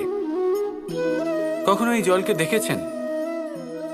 যে পরিস্থিতিতেই এই জল প্রবাহিত হোক না কেন, এর উপর যা কিছুই প্রভাব থাকুক না কেন, এর পথে যতই বাধা আসুক না কেন, তার মধ্যে থেকে ও নিজের পথ ঠিক বের করে নেয়, কিন্তু নিজের প্রবাহ থামতে দেয় না, ক্রমাগত অগ্রসর হতে থাকে। সেরকমই একটা শিক্ষা যেটা আমরা জল থেকে পেয়ে থাকি, তা হলো এটা: আমরা যখন জলের দিকে তাকাই তখন আমরা নিজের প্রতিবিম্ব দেখি, স্পষ্টভাবে দেখতে পাই। কিন্তু তখনই দেখতে পাই যখন এই জল শান্ত থাকে, স্থির থাকে। যদি এই জল অশান্ত হয়ে থাকে, স্থির না হয়, তাহলে আমরা এতে নিজের প্রতিবিম্ব দেখতে পাই না। এটাই আমাদের মনের সাথেও হয়ে থাকে। যখনই জীবনে কোনো সংকট আসে, যদি আমরা শান্ত মনে, স্থির মনে সিদ্ধান্ত নিই, তাহলে সেটা এমন একটা শীতল সিদ্ধান্ত হবে যেটা আমাদের ভবিষ্যৎকে একটা শ্রেষ্ঠ স্থানে নিয়ে যাবে। যদি এই মন অশান্ত হয়, বিচলিত হয়, পীড়িত হয়, দুঃখিত হয়ে থাকে, রুষ্ট হয়ে থাকে, তাহলে অনেক সময় আমরা এমন সিদ্ধান্ত নিই যেটা আমাদের জন্য অনুচিত প্রমাণিত হয়। যখন আপনি ক্রুদ্ধ ছিলেন বা দুঃখের বশে ছিলেন, তখন অনেক সময় হয়তো এমন সিদ্ধান্ত নিয়েছেন যেটার জন্য ভবিষ্যতে আপনি অনুশোচনা করেছেন। এবার দেখুন, এই আবেগগুলো থেকে আমরা পালাতে পারবো না, কিন্তু এই আবেগগুলো আপনার উপর কতটা প্রভাব ফেলবে সেটা আমরা অবশ্যই ঠিক করতে পারি। এই মনকে আমরা নিয়ন্ত্রণ করতে পারি। এটাই করুন, চিন্তা করুন, এই মনকে শান্ত রাখুন, স্থির হতে চেষ্টা করুন, আর তারপরে সিদ্ধান্ত নিন। আসুন আমার সাথে ভালোবেসে বলুন, রাধা রাধা। এই হিরেটা দেখতে পাচ্ছেন আপনি? লক্ষ কোটি বছর ধরে পৃথিবীর গর্ভে থাকার পরে এটা এতটা শক্ত হয়ে ওঠে, কিন্তু যখন খনি থেকে একে বের করা হয়, এটি কয়লার মতোই থাকে, সাদা, শক্ত, নিস্তেজ। কিন্তু যখন একে পালিশ করা হয়, তখন এটা তেজ লাভ করে, আর ঠিক তখনই এর মূল্য বৃদ্ধি পায়। সংসারে মানুষের সাথেও ঠিক এমনটাই হয়ে থাকে। মানুষের বুদ্ধি, মেধা, অভিজ্ঞতা সেই বছরগুলোর জন্য বৃদ্ধি পায় না যে বছরগুলো আমরা জীবনে কাটিয়েছি, বরং সেই মুহূর্ত থেকে ফুটে ওঠে যখন আমরা কষ্টের সম্মুখীন হয়েছি, বিপদের সম্মুখীন হই, সংকট পেরিয়েছি, ছলনা আর ক্লেশ সহ্য করেছি। এই জন্য যদি আপনার জীবনে আপনি সংকটের সম্মুখীন হন, বিপদ আসে, কষ্ট আসে, তাতে একেবারেই ভয়ভীত হবেন না। তাকে আহ্বান জানান, কারণ এই পরিস্থিতিগুলোই আপনাকে অভিজ্ঞতা দেবে, যা আপনাকে উন্নত করবে। রাধা রাধা। মানুষের মধ্যে এক বিশেষ গুণ পাওয়া যায়, মূল্যায়ন করার। কোনটা দামি, কোনটা সস্তা, যেটা কিনতে গেলে অনেক মুদ্রা লাগে, অনেক পরিশ্রম লাগে, সেটা দামি। যেটা কিনতে গেলে কম মুদ্রা, কম পরিশ্রম লাগে, সেটা সস্তা। কিন্তু এটাই কি সম্পূর্ণ সত্য?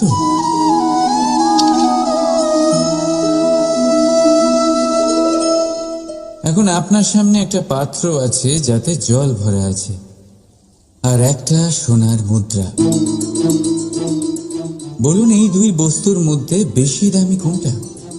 আপনি বলবেন সোজা ব্যাপার, সোনার মুদ্রাই বেশি দামি হবে। এই সোনার মুদ্রা দিয়ে আপনি এরম অনেক জলের পাত্র কিনতে পারবেন।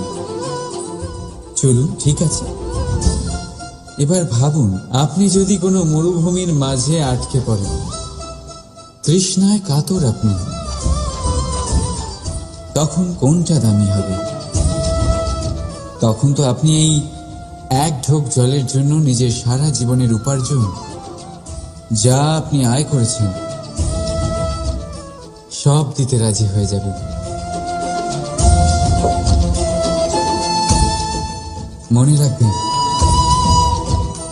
জীবনে দামি বা সস্তা বস্তু নয়, পরিস্থিতি হয়। আর প্রয়োজনে যা কাজে আসে তার থেকে অমূল্য এই সংসারে আর কিচ্ছু নেই। রাধা অগ্নি জীবনে খুব মহত্বপূর্ণ হয়। এই অগ্নি, এই অগ্নি উজ্জ্বলতা হয়ে আমাদের জীবিত রাখে। কিন্তু ভাবুন, যদি এই উজ্জ্বলতা ক্রোধের অগ্নি হয়ে দিকভ্রষ্ট হয়, তাহলে কি হবে? একটা ছোট পাতা দিয়ে শুরু করে গোটা বনকে ছারখার করে দিতে পারে। ঠিক সেরকমই মানুষের ক্রোধের আগুনও অন্যদের তো ভস্ম করেই, কিন্তু তার পূর্বে স্বয়ং নিজেকেই ভস্ম করে দেয়। তাহলে কি করা যায়? কি করে নিয়ন্ত্রণ করা যায় তাকে? উত্তর হলো, তাতে জল ঢেলে দিয়ে, জলের মতো বইতে দিন একে। ঠিক সেইভাবে যেমন সূর্য নিজের অগ্নিকে তেজ বানিয়ে আপনার কাছে পৌঁছে দেয়। এটাই পার্থক্য সূর্যের অগ্নি আর ক্রোধের অগ্নির মধ্যে। সূর্যের অগ্নি বিচ্ছুরিত হয়ে প্রতিফলিত হয়ে আসে, আর সেই জন্যই তাকে তেজ বলা হয়। অন্যদিকে আমাদের ক্রোধের আগুনের কোনো সীমাই থাকে না। তাহলে নিজের অন্তরের শক্তিকে ক্রোধের আগুন বানিয়ে জ্বালাতে চান, নাকি উজ্জ্বলতা বানিয়ে বিস্তারিত করতে চান? সিদ্ধান্ত আপনার। রাধা রাধা। সংসারে সব থেকে কঠিন কাজ কি? কেউ বলবেন পর্বত আরোহণ করা, কেউ বলবেন সাঁতার কাটা, কেউ বলবেন আকাশে ওড়া। কিন্তু বাস্তবে সত্যি কি এগুলি কঠিন? আসলে যদি দেখা যায় তো এগুলি কিছুটা আলাদা।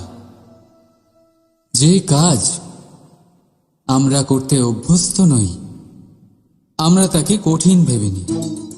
যেমন সাঁতার কাটা আলাদা, পাহাড়ে ওঠার কলা আলাদা, আকাশে ওড়ার কলা আলাদা। যেমন কিছু মানুষ গণিত আর বিজ্ঞানকে কঠিন ভেবে নেয়, কিন্তু বাস্তবে এটা সাহিত্যের থেকে কিছুটা ভিন্ন, কঠিন নয়। দেখুন, এই সংসারে কঠিন কিছুই নেই, শুধু একে অপরের থেকে কিছুটা ভিন্ন। যেমন কোনো মানুষ হন, সম্পর্ক হোক, কারোর চিন্তাধারা বা বিচার বুদ্ধি হোক, কখনো কখনো আমরা বুঝতে পারি না, কারণ আমাদের চিন্তাধারা ও বিচার বুদ্ধির থেকে সেগুলি আলাদা। কিন্তু যদি এটা বুঝে নেওয়া যায় যে সেটা কঠিন নয়, একটু ভিন্ন মাত্র, তাহলে অনেক সম্পর্ক বাঁচানো যেতে পারে। রাধা বলুন, শ্রেষ্ঠ কে? রেশমের সুতো যিনি তৈরি করেন, নাকি তিনি যিনি এই সুতো দিয়ে বস্ত্র তৈরি করেন? নিশ্চিতভাবে যিনি বস্ত্র বানান। এবারে বলুন, শ্রেষ্ঠ কে? নদী তটে মাটি ছড়িয়ে রেখে দেয় যে বান, নাকি সেই মাটি একত্রিত করে তাই দিয়ে যিনি মূর্তি বানান সেই মূর্তিকার? নিশ্চিতভাবেই মূর্তিকার। এবারে বলুন, শ্রেষ্ঠ কে? দেবতা আর দানবের সেই দল যারা অমৃত পাওয়ার জন্য এই সংসারে হলাহল ছড়িয়ে দিয়েছে, নাকি মহাদেব যিনি এই হলাহল নিজে পান করে নিজের কণ্ঠে ধারণ করেন। নিশ্চিতভাবেই মহাদেব সর্বশ্রেষ্ঠ। ঠিক এইভাবেই সংসারে ছোট ছোট ব্যাপারকে যারা বড় করে দেখেন তারা শ্রেষ্ঠ হন না, কারণ ছোট ছোট খুঁটিনাটিকে দ্বন্দ্বে পরিণত করা অত্যন্ত সহজ। কিন্তু সর্বশ্রেষ্ঠ তিনিই হন যিনি নিজের বিচার বুদ্ধি দিয়ে বড় বড় যুদ্ধের অবসান ঘটান। রাধা রাধা। নদীর জল মিষ্টি হয় আর সাগরের জল হয় নোনতা, আর কোনো নালার জল দুর্গন্ধে ভরা হয়। কেন? নদীর জল মিষ্টি হয় কারণ সে সকলকে জল দেয়, সাগর জল নেয় আর তাই জন্য নোনতা হয়। আর নালা সে বওয়া বন্ধ করে দেয় আর সেই কারণেই তা দুর্গন্ধময় হয়ে ওঠে, সে কাজের অযোগ্য হয়ে ওঠে। আমাদের জীবনেও অনেকটা এমনটাই হয়ে থাকে। যদি নদীর মতন জীবনে কিছু দিতে শেখেন তাহলে জীবনে মিষ্টত্ব বজায় থাকবে। যদি সাগরের মতন ভাগ দেওয়ার বদলে শুধু সঞ্চয় করতে থাকেন তাহলে মনে তিক্ততা ভরে থাকবে। আর যদি নালার মতন বওয়া বন্ধ করে দেন, কর্ম করা ছেড়ে দেন, তাহলে কাজের অযোগ্য হয়ে যাবেন। আর সেই জন্য কোনো বিশ্রাম ছাড়াই কর্ম করতে থাকুন। আর যা কিছু আপনার কাছে আছে তাকে ভাগ করতে শিখুন। মন প্রসন্ন হয়ে বলবে রাধা। আপনি কখনো কোনো পাখি দেখেছেন? তীব্র বায়ু, ভয়ানক বর্ষা, হিংস্র জীব একাধিকবার তাদের বাসা নষ্ট করে দেয়, কিন্তু তাও সে ঝড়ের সাথে ঝগড়া করে না। সে কখনো বর্ষাকে হিংসে করে না, আর না সে হিংস্র পশুদের ওপর প্রতিশোধ নেয়। সে শুধু স্থান পরিবর্তন করে, অন্য কোনো শক্ত ডালে আবার নিজের বাসা বানাতে উদ্যোগী হয়, আর তারপর সফল হয়ে নিজের পরিবার প্রতিষ্ঠা করে। আর তারপর কিছু মাসের মধ্যেই তার ছোট সন্তানদের আকাশে ডানা মেলে উড়তে দেখা যায়। অন্যদিকে একটি সাপ প্রহারের প্রতিশোধ নেওয়ার উদ্দেশ্যে মানুষের বসতিতে প্রবেশ করে, আর শেষে সে নিজেই মারা যায়। এই শিক্ষাই আমাদের মানুষদের জন্য প্রযোজ্য। প্রতিশোধের আগুনে মানুষ স্বয়ং ভস্ম হয়ে যায়, উত্থান থেকে পতনের দিকে নিয়ে যায়। তাই যদি জীবনে উন্নতি করতে হয় তবে পরিবর্তনের চিন্তা নিয়ে কর্ম করুন, নয়তো প্রতিশোধ আপনাকে রসাতলে তলিয়ে দেবে। রাধা রাধা। প্রকৃতি প্রত্যেক জীবকে অনুভূতি দিয়েছে যাতে সে নিশ্চল না হয়, কোনো না কোনো কর্ম করতে থাকে।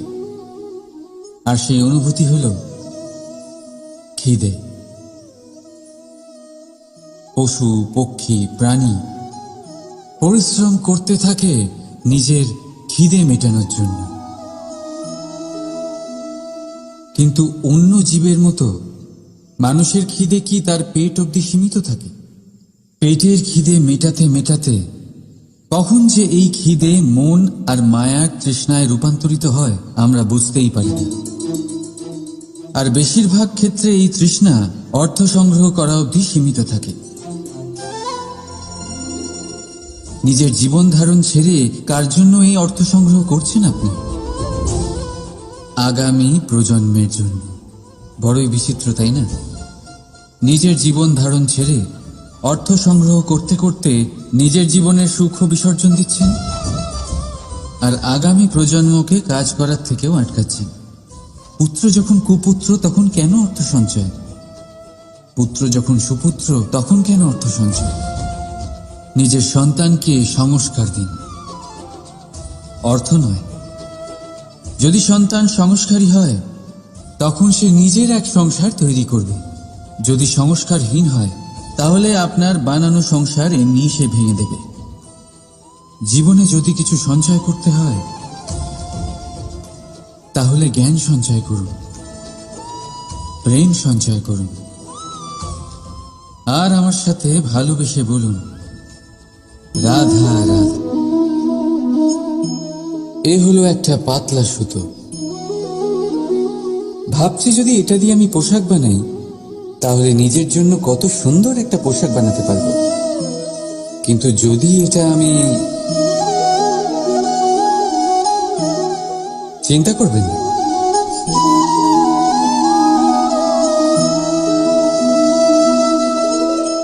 দেখুন এই সুতো জোড়া লেগে গেল। শুধু পার্থক্য হচ্ছে এটাই যে আগের মতো এটা আর সরল নেই, আর এটার দৈর্ঘ্য আগের থেকে কিছুটা কমে গেছে। এই সংসারে প্রেমের সাথেও ঠিক এটাই হতে পারে। প্রেমের এই সুতো যা দুই মানুষকে একসাথে বেঁধে রাখে, অহংকার আর স্বার্থের আঘাত সে সহ্য করতে পারে না, ছিঁড়ে যায়। চেষ্টা করলে আবার এই সম্পর্ক হয়তো জোড়া লাগতে পারে, কিন্তু তা আগের মতো কখনোই থাকে না, কারণ মনে গিট পড়ে যায়। সেই জন্য প্রেমকে স্নেহের সাথে সামলে রাখুন, অহংকার আর স্বার্থের থেকে দূরে থাকুন। রাধা রাধা। এই ফলটা দেখছেন আপনি? এটা সেই ফল যেটা গাছের সবচেয়ে উঁচু ডালে পাওয়া যায়, কিন্তু যখন এটা খসে পড়ে তখন এটা আকাশের দিকে যায় না যা ওপরে আছে, সে যায় সেই ভূমির দিকে যে নিচ থেকে তার দিকে তাকিয়ে থাকে। কেন? কারণ এই ফলের নিজের উচ্চতার ধারণা মাটির থেকে নিজের দূরত্ব দেখে হয়। এই ব্যাপারটাই আমাদের মানুষের জন্যও খাটে।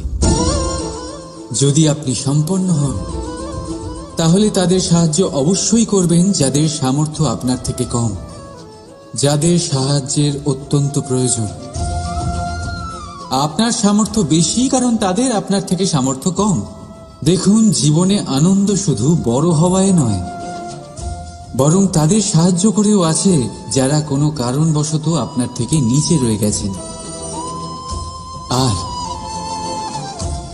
যখন একটা ফল এই কথাটা বুঝতে পারে তখন আপনি নয় কেন? রাধা রাধা। কখনো ভেবেছেন যখন মাতা সন্তানকে জন্ম দেয় তখন কি হয়? 9 মাস গর্ভে ধারণ, প্রসবের তীব্র যন্ত্রণা, যে যন্ত্রণা এতটাই ভয়ানক হয় যে মনে হয় সন্তানের জন্মের সাথে মাতারও এক নতুন জন্ম হচ্ছে। আর এই জন্মের সাথে শেষ হয় মাতার যন্ত্রণার। কিন্তু যদি আপনি আপনার দৃষ্টিভঙ্গি পাল্টে দেখেন তাহলে আপনি বুঝতে পারবেন যে এই যন্ত্রণার অন্ত এক অপার আনন্দের প্রারম্ভ সন্তানের, আর সন্তান মাতা পিতার জন্য সুখের প্রারম্ভ। জীবনের সাথে এটাই হয়। আমরা কখনো কখনো কোনো সম্পর্ক বা পরিস্থিতির যন্ত্রণার অন্তের জন্য এত বিচলিত হয়ে যাই যে সেই আনন্দের প্রারম্ভ আমরা দেখতেই পাই না। মনে রাখবেন, যন্ত্রণা আনন্দের প্রারম্ভের লক্ষণ মাত্র। রাধা রাধা। এই সংসার অনেকটাই বড় আর আমরা তার কাছে অত্যন্ত নগণ্য। এই সংসারে এমন অনেক মানুষ পাওয়া যায় যারা বোঝান যে এই সংসারটা কতটা বড়, কতটা অদ্ভুত, কতটা সুন্দর।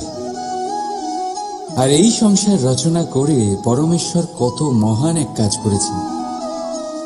কিন্তু আপনি এই জীবনে মাত্র কয়েকজন মানুষকেই পাবেন যারা আপনাকে এটা বলবেন যে এই সংসারে আপনি কতটা গুরুত্বপূর্ণ, আপনি কতটা অদ্ভুত। যদি আপনি তাদের সাথে থাকেন তাহলে তারা নতুন কিছু সৃষ্টি করতে পারেন, এই সংসারকে আরো কতটা পবিত্র করতে পারেন। তাই এই সংসারকে গুরুত্ব না দিয়ে সেই মুষ্টিমেয় কিছু মানুষকে গুরুত্ব দিন, কারণ তারাই হলো আপনার আপনজন, আর তারাই আপনাকে সঠিক পথে চালিত করবে। মানুষকে তো বর্ষার স্রোতও বয়ে নিয়ে যেতে পারে, তাকে সাগরও ডুবিয়ে দিতে পারে, কিন্তু গঙ্গা জল সবচেয়ে বেশি শুদ্ধ, কারণ তার কয়েক ফোঁটা মানুষকে মুক্ত করে দেয়। এটা হলো সূচ,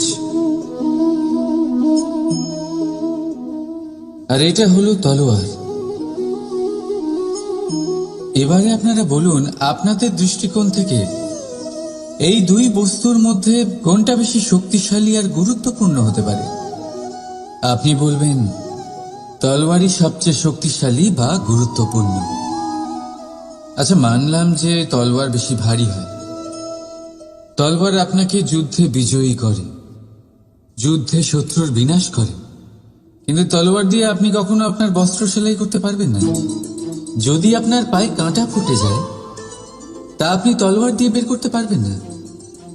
আপনাকে সূচের ব্যবহার করতেই হবে।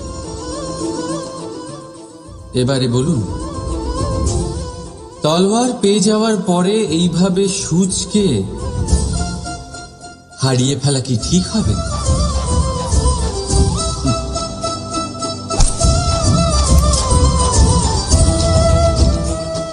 ঠিক সেইভাবেই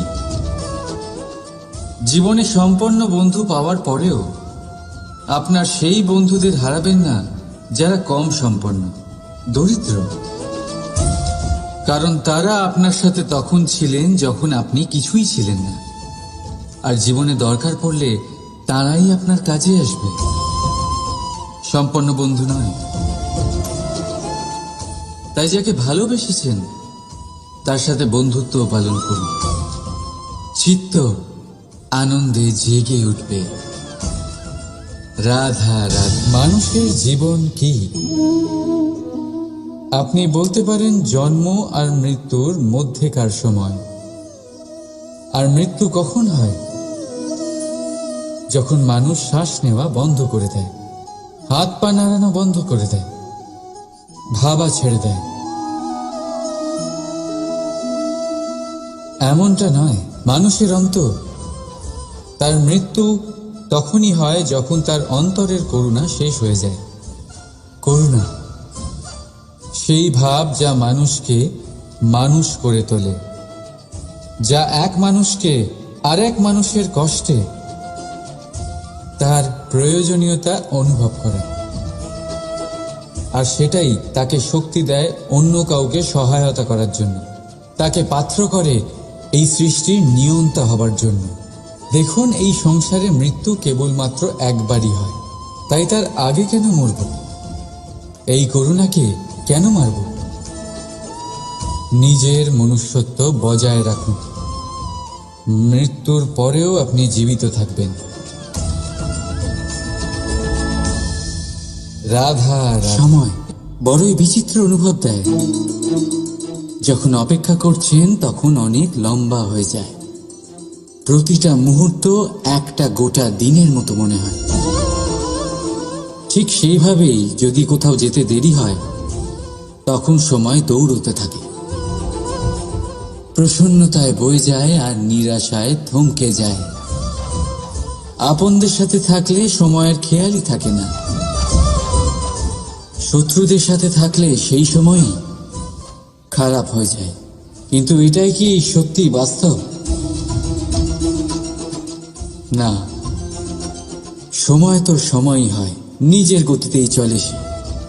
শুধু সেই গতির আভাস আমাদের মানসিক অবস্থা অনুযায়ী বদলে যেতে থাকে। তাই এই সমস্যা সময়ের নয়, আমাদের মানসিকতা। তাই নিজেকে খুশি রাখুন, অন্যদেরও খুশি রাখুন। আগের সমস্ত ঘটনা ভুলে যান আর একটা উজ্জ্বল ভবিষ্যতের দিকে অগ্রসর হন। সময় সব সময় ভালোই লাগবে। প্রেম করুন সবার সাথে, সময় সব সময় সুখেই কাটবে। রাধা রাধা।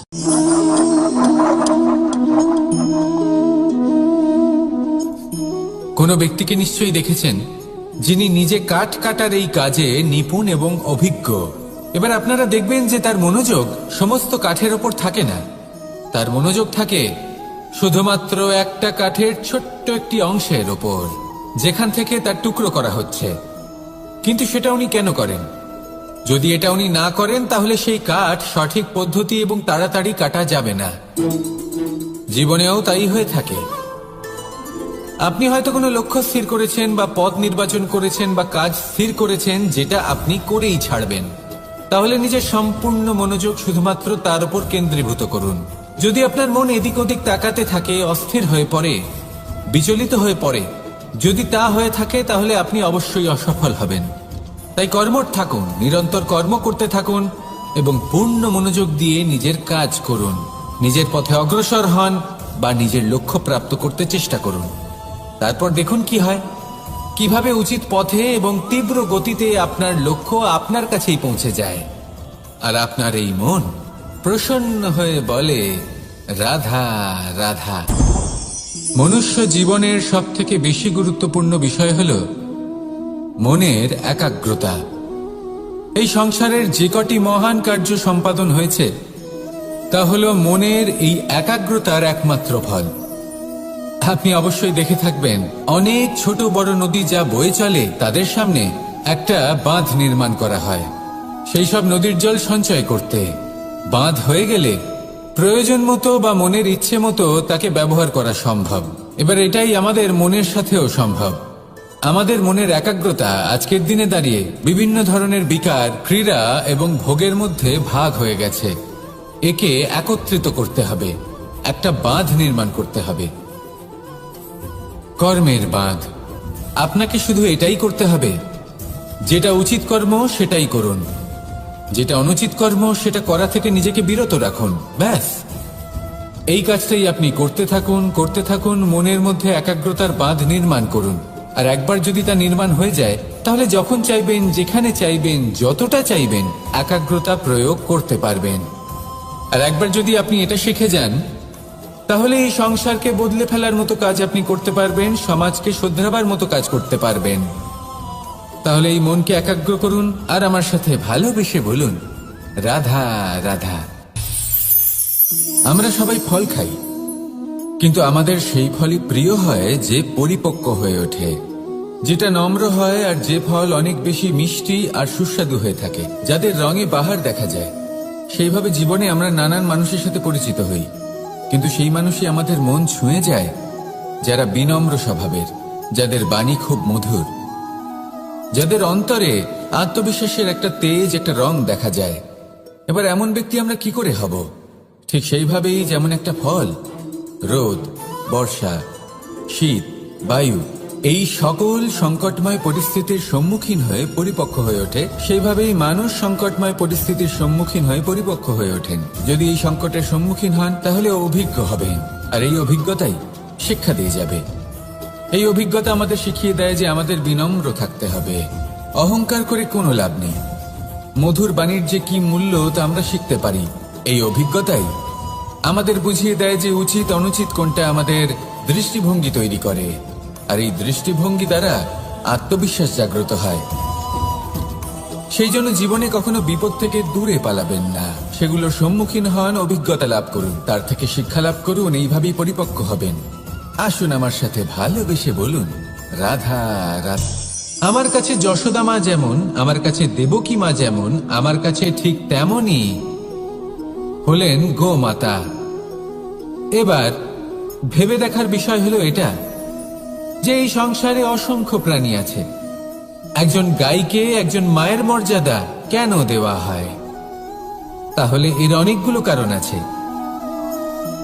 এই গাই অর্থাৎ গোমাতা, এনারা হলেন অত্যন্ত শান্ত, শান্তি প্রিয়, কখনো কারোর কোনো ক্ষতি করতেই পারেন না। গোমাতা যে দুধ নিজের বাছুরকে পান করান সেই দুধই আমাদেরও দেন। সেই দুধ পান করে আমরা শক্তি লাভ করি। এই দুধ থেকে আমরা মাখন, ঘি, পায়েস এইসব সুস্বাদু খাবার লাভ করি। গোমাতার গোবর আমাদের জ্বালানি হিসেবে সাহায্য করে, যার ফলে খুব কম সংখ্যক কাঠ ব্যবহার করা যায় এবং বেশিরভাগ জঙ্গল সুরক্ষিত থাকে। গোমাতার গোমূত্র, সেটাও আমাদের কাছে লাভজনক। এর দ্বারা আমরা অনেক রোগ থেকে মুক্তি লাভ করতে পারি। গোমাতা যখন একটি বাছুরকে জন্ম দেন, তখন সেই বড় হয়ে আমাদের ক্ষেত কর্ষণ করে। সেই জন্য গাইকেও জীবনে মায়ের মর্যাদা দেবেন। যতটা সম্ভব তাকে সেবা করুন এবং ভালোবেসে তাকে পালন করুন। এই মন নিজে থেকেই প্রসন্ন হয়ে বলবে, রাধা রাধা। রাত্রিবেলায় যখন আলোকিত জোনাকিদের দেখেন, তখন মন প্রসন্ন হয়ে ওঠে। এদের দেখতে খুবই সুন্দর লাগে। আর এমন ঠিক কেন হয়? প্রথম হলো এটাই যে রাতের বেলায় চতুর্দিক অন্ধকারাচ্ছন্ন থাকে। এমত অবস্থায় যদি আমরা কোথাও একটু প্রকাশ দেখি, তাহলে সেটাই আশার কিরণের ন্যায় মনে হয়। সেই প্রকাশই আমাদের মন প্রসন্ন করে তোলে। আর সেই জন্য যে সকল মানুষ রাতের বেলায় কোনো জোনাকি দেখতে পান, তারা প্রসন্ন হয়ে যান। এবার কখনো কখনো জীবনে আমাদের মনে হয় যে চতুর্দিকে শুধুমাত্র অন্ধকারই হয়ে আছে। প্রত্যেকেরই তা কখনো মনে হয়। আর তখনই আমাদের নিরাশ হলে চলবে না, আমাদের দুঃখী হলে চলবে না। সেই সময় আমাদের খুঁজতে হবে নিজেদের আশেপাশে, চতুর্দিকে আর কোথাও না কোথাও আমরা প্রকাশ অবশ্যই দেখতে পাবো। আশার একটা কিরণ অবশ্যই দেখতে পাবো। কেউ এমন একটা কর্ম করেন যেটা দেখে আমরা প্রেরিত হয়ে যাই। আর এমন কোনো কর্ম যদি আপনারা করেন, তাহলে সেই কর্ম আপনার মনকে প্রসন্ন ভাব, আনন্দ এবং ভালোবাসা দ্বারা ভরিয়ে তুলবে। আপনার অন্তরে সেই অন্ধকারের অন্ত করবে, দুঃখেরও অন্ত করবে। আর এই মন প্রসন্ন ভাব নিয়ে বলবে, রাধা রাধা। অন্ধকারাচ্ছন্ন রাত্রি যদি এসে থাকে, তাহলে আলোকিত প্রকাশ নিয়ে সূর্যও অবশ্যই আসে। রোগ যদি এসে থাকে, তাহলে তার ওষুধও অবশ্যই আসে। সমস্যা যদি আসে, তাহলে সেই সমস্যার সমাধানও নিজে থেকেই আমাদের কাছে চলেই আসে। এই সংসার, এই জীবনের শুধুমাত্র একটাই নিয়ম আছে, আর তা হলো এটাই। এই সংসার হলো একটা চক্রের মতো। এতে শাশ্বত বলে কিছু নেই, নিত্য বলে কিছু নেই। আর যা কিছুই রয়েছে সব বদলাতে চলেছে। যদি আপনার জীবনে দুঃখ থাকে, সমস্যা থাকে, যদি আপনি বিপদ দ্বারা আচ্ছন্ন, তাহলে মনে রাখবেন সবকিছু বদলে যেতে চলেছে। দুঃখের সময় কাঁদবেন না, মনকে আরো দুঃখী করে তুলবেন না। কারণ এখানে যা কিছুই এসেছে তা যাওয়ার জন্যই এসেছে। তাহলে এত চিন্তা কিসের? আনন্দ সহকারে জীবন যাপন করুন, আর আমার সাথে ভালোবেসে বলুন, রাধা রাধা। কনক, কি সুন্দর একটা শব্দ। এর অনেকগুলো রূপ রয়েছে, অনেকগুলো অর্থও রয়েছে। প্রথম অর্থ হলো স্বর্ণ, অর্থাৎ সম্পত্তি। দ্বিতীয় অর্থ ধুতুরা, অর্থাৎ গাছের ছোট একটা বীজ, যা কিনা অত্যন্ত শক্তিশালী হয়। যদি বেশি মাত্রায় এর প্রয়োগ করা হয়, তাহলে এটা বিষময় হয়ে উঠতে পারে। এই হলো সেই ধুতুরা যার প্রয়োগ মহাদেবের পুজোতে করা হয়। এবার প্রশ্ন হলো এটাই যে এই স্বর্ণ এবং এই ধুতুরার মধ্যে মিল কি রয়েছে? মিল হলো এটাই যে এই দুটোই মানুষকে মত্ত করে তোলে। ধুতুরা মানুষকে তখন মত্ত করে যখন তাকে সেবন করা হয়, কিন্তু স্বর্ণ, ধন, সম্পত্তি, মানুষ এটা যতটাই অর্জন করে নেয় সেটাই যথেষ্ট। এই স্বর্ণ মানুষের ভাবনা চিন্তা করার ক্ষমতাকে বশ করে ফেলে। মানুষ সম্পত্তির লোভে মত্ত হয়ে ওঠে। কারণ যে যত চমৎকারী, যতটা অমূল্য হয়, তাকে সামলানো কিন্তু ততটাই কঠিন, তাই না? তাই মনে রাখবেন, ধন, স্বর্ণ, সম্পত্তি এগুলো ধুতুরার থেকেও অনেক বেশি বিষাক্ত হতে পারে। তাই এর ওপর আত্মসংযমের একটা কবচ পরিয়ে রাখবেন এবং বিবেকের শক্তির সাথে এগুলো প্রয়োগ করুন, তবেই কল্যাণ হবে। আসুন আমার সাথে ভালোবেসে বলুন, রাধা রাধা। এই সংসারে সাফল্য লাভ করার জন্য জ্ঞানের প্রয়োজন হয়, পরিশ্রমের প্রয়োজন হয়, দৃঢ় নিষ্ঠার প্রয়োজন হয়, নিরন্তর চেষ্টা করা প্রয়োজনীয়। কিন্তু আরো কিছু আছে যা অত্যন্ত প্রয়োজনীয় এবং গুরুত্বপূর্ণ। তা হলো ভালো বন্ধু। তাদের থাকা অত্যন্ত প্রয়োজনীয়। যদি ভালো বন্ধু থাকে তাহলে সময় এলে তারা ঢাল হয়ে আপনাকে সুরক্ষা করবেন। সময় এলে অস্ত্রের মতো শত্রুকে সংহারও করবেন। যদি তিনি জ্ঞানী হন, তাদের মধ্যে সদ্গুণ থাকে, তাহলে এই সব গুণ আপনার মধ্যেও প্রবেশ করবে। তাহলে সাফল্যের জন্য ভালো বন্ধু পাওয়া অত্যন্ত প্রয়োজনীয়। কিন্তু শুধু বন্ধু কেন, ভালো শত্রুও থাকা প্রয়োজনীয়। এবার আপনি ভাববেন, আমি কি বললাম? যদি আপনার জীবনেও ভালো অর্থাৎ শক্তিশালী শত্রু থাকে, তাহলে আপনিও শক্তিশালী হতে থাকবেন। এই শত্রু আপনাকে প্রেরিত করবে আরো বেশি শক্তিশালী হয়ে ওঠার। কখনো কোনো হরিণকে দেখুন, তীব্র গতিতে দৌড়তে থাকে। কেন তীব্র গতিতে দৌড়য়? এই কারণে নয় যে কোথাও তার জন্য মধুর ঘাস অপেক্ষা করে রয়েছে, না। সে এই কারণে তীব্র গতিতে দৌড়য় কারণ সেটা না করলে তার পেছনে একটি সিংহ আছে যে ওকে নিজের ভোজন করে ফেলবে। তাই জীবনে বিপদ, সংকট, এই সবকিছুও হলো অত্যন্ত গুরুত্বপূর্ণ। তার সম্মুখীন হতে শিখুন আর আমার সাথে ভালোবেসে বলুন, রাধা রাধা। দিশা আমাদের পথ প্রদর্শন করে, আর আমরা এই দিশার মধ্যেও পবিত্র অপবিত্র, শুভ অশুভ জিনিস খুঁজে পাই। কিন্তু প্রশ্ন হলো এটাই যে সত্যি কি এই দিশা পবিত্র বা অপবিত্র হয়, শুভ বা অশুভ হয়? সত্যি কথা বলতে দিশা শুধুই একটা দিক মাত্র, কিন্তু সেই দিকে যে ব্যক্তি থাকেন তার কর্ম হয় শুভ হয় নয় অশুভ হয়। যেমন ধরুন সূর্য, যাকে ছাড়া আমাদের জীবন চলতে পারে না, উনি উদিত হন পূর্ব দিক থেকে। এবং এই কারণে সূর্য মহান নন বা পবিত্র নন যে উনি পূর্ব দিক থেকে উদিত হন। উনি এই কারণে মহান কারণ উনি আমাদের সকলকে প্রকাশ প্রদান করেন। এবং পূর্ব দিক এই কারণে মহান কারণ সেদিক থেকে সূর্যোদয় হয়। এবার সূর্যাস্ত হয়ে থাকে পশ্চিম দিক থেকে, আর তাই বেশিরভাগ মানুষ পশ্চিমকে অশুভ মনে করেন, অপবিত্র মনে করেন। সেখানেই যদি আমি উত্তর এবং দক্ষিণের কথা বলি, তাহলেও সেই একই ব্যাপার। উত্তর দিকে যদি আমরা কখনো যাত্রা করতে চাই, তাহলে আমরা নিঃসংকোচে কোনো ভাবনা চিন্তা ছাড়াই যাত্রা করতে পারি। সেখানেই দক্ষিণ দিকে যদি আমরা যাত্রা করতে চাই, তাহলে আমরা শুভ মুহূর্ত খুঁজি। কারণটা কি? কারণ উত্তর দিকে হিমালয় পর্বত আছে, যেখানে আমরা জড়িবুটি খুঁজে পাই, যেখান থেকে পবিত্র নদী প্রবাহিত হয়। সেখানেই দক্ষিণ দিকে আছে বিশাল নোনা জলের সাগর। এমন একটা স্থানও আছে যেখানে লঙ্কাপতি রাবণ থাকতেন। আর হয়তো এই সকল কর্মের কারণেই আমাদের দৃষ্টিভঙ্গি এমন হয়ে গেছে। তাই আপনার কর্ম সবসময় যথাসম্ভব শ্রেষ্ঠ রাখুন, কারণ আপনার কর্ম শুধু আপনার জন্যই নয়।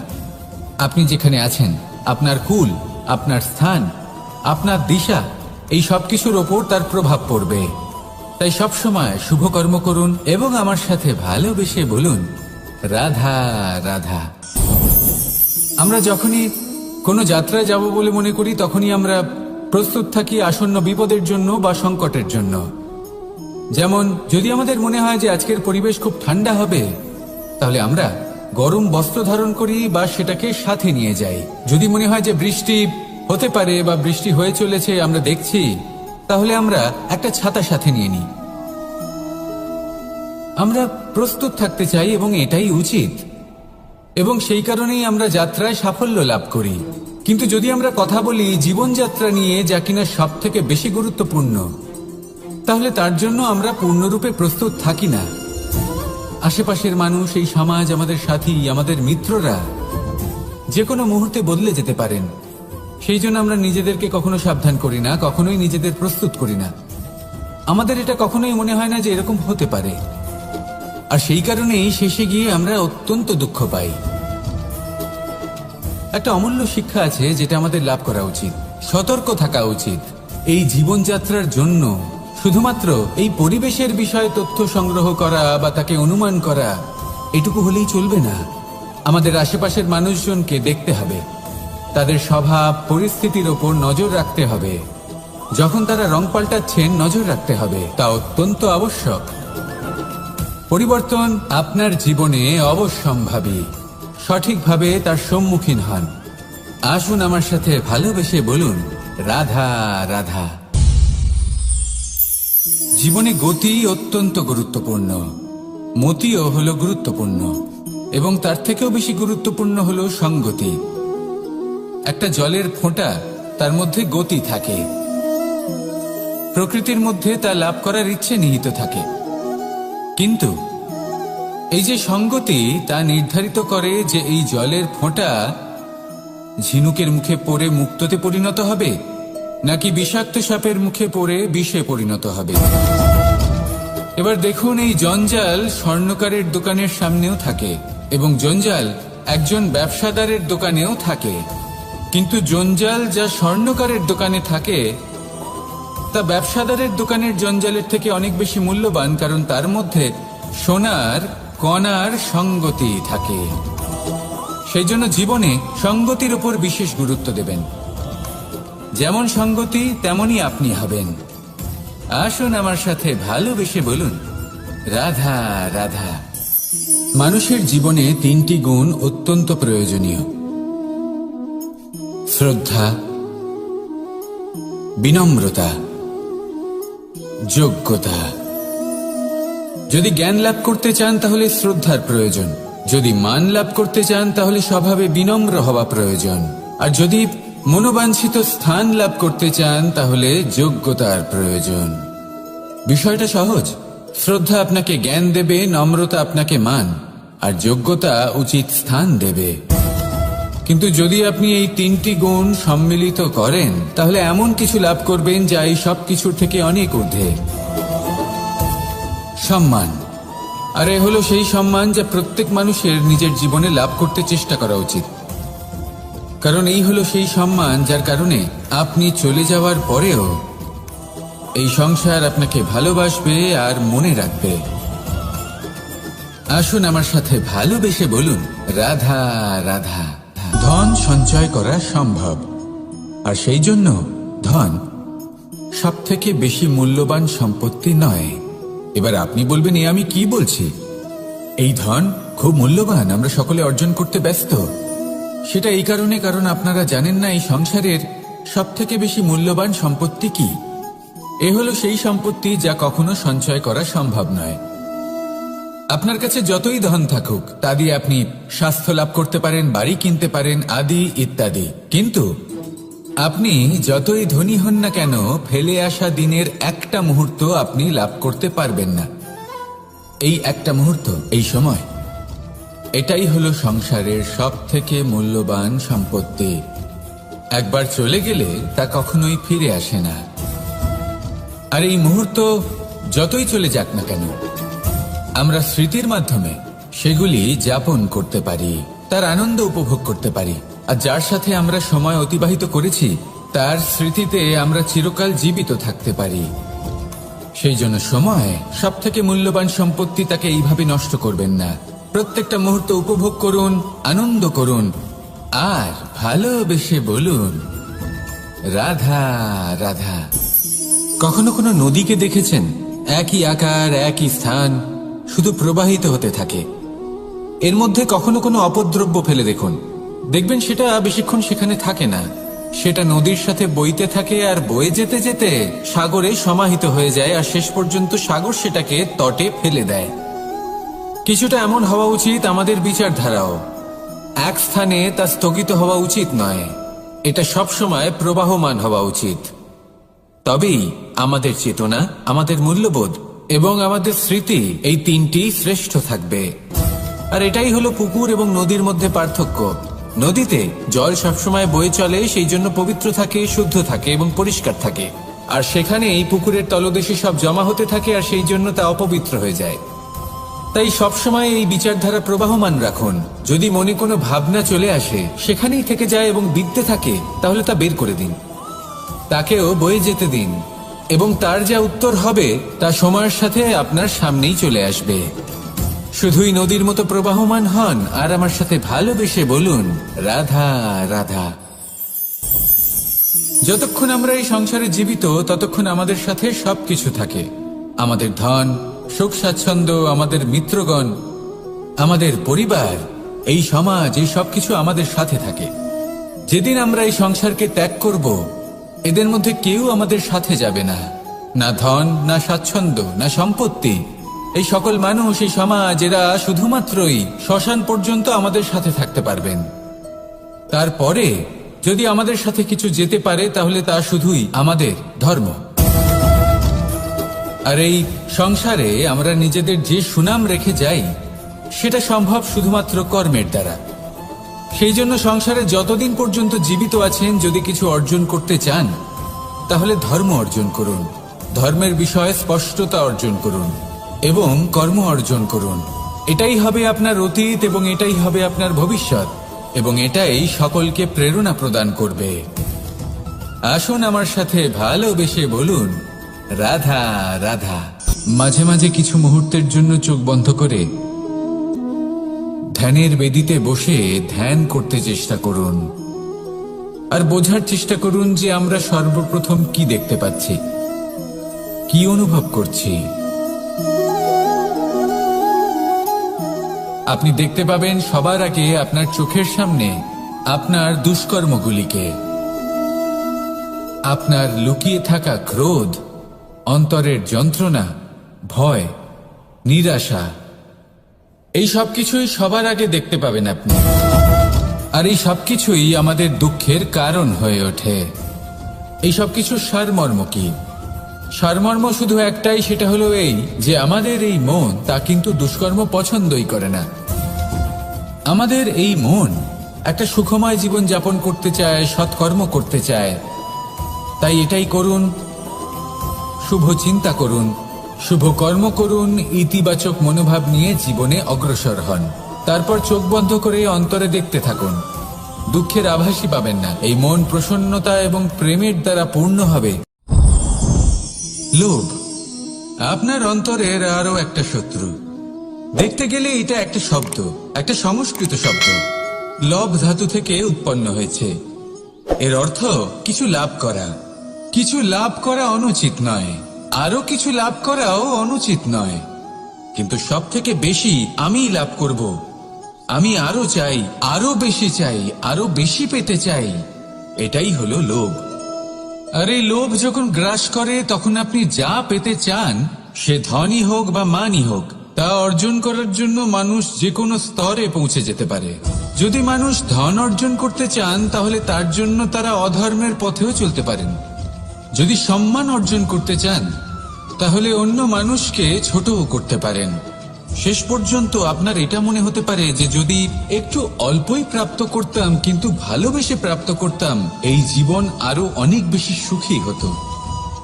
লোভ আপনার জীবনে, আপনার মনে কখন যে প্রবেশ করবে সেটা আপনি জানতেও পারবেন না। তাই এটা চিনতে শিখুন আর তৎক্ষণাৎ জীবন থেকে বাইরে ফেলে দিন।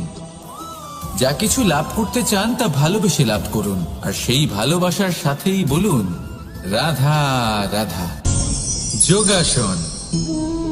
যোগাসনে আসন অত্যন্ত গুরুত্বপূর্ণ। এবার আমি বলবো সবথেকে শ্রেষ্ঠ আসন কোনটি। আশ্বাস।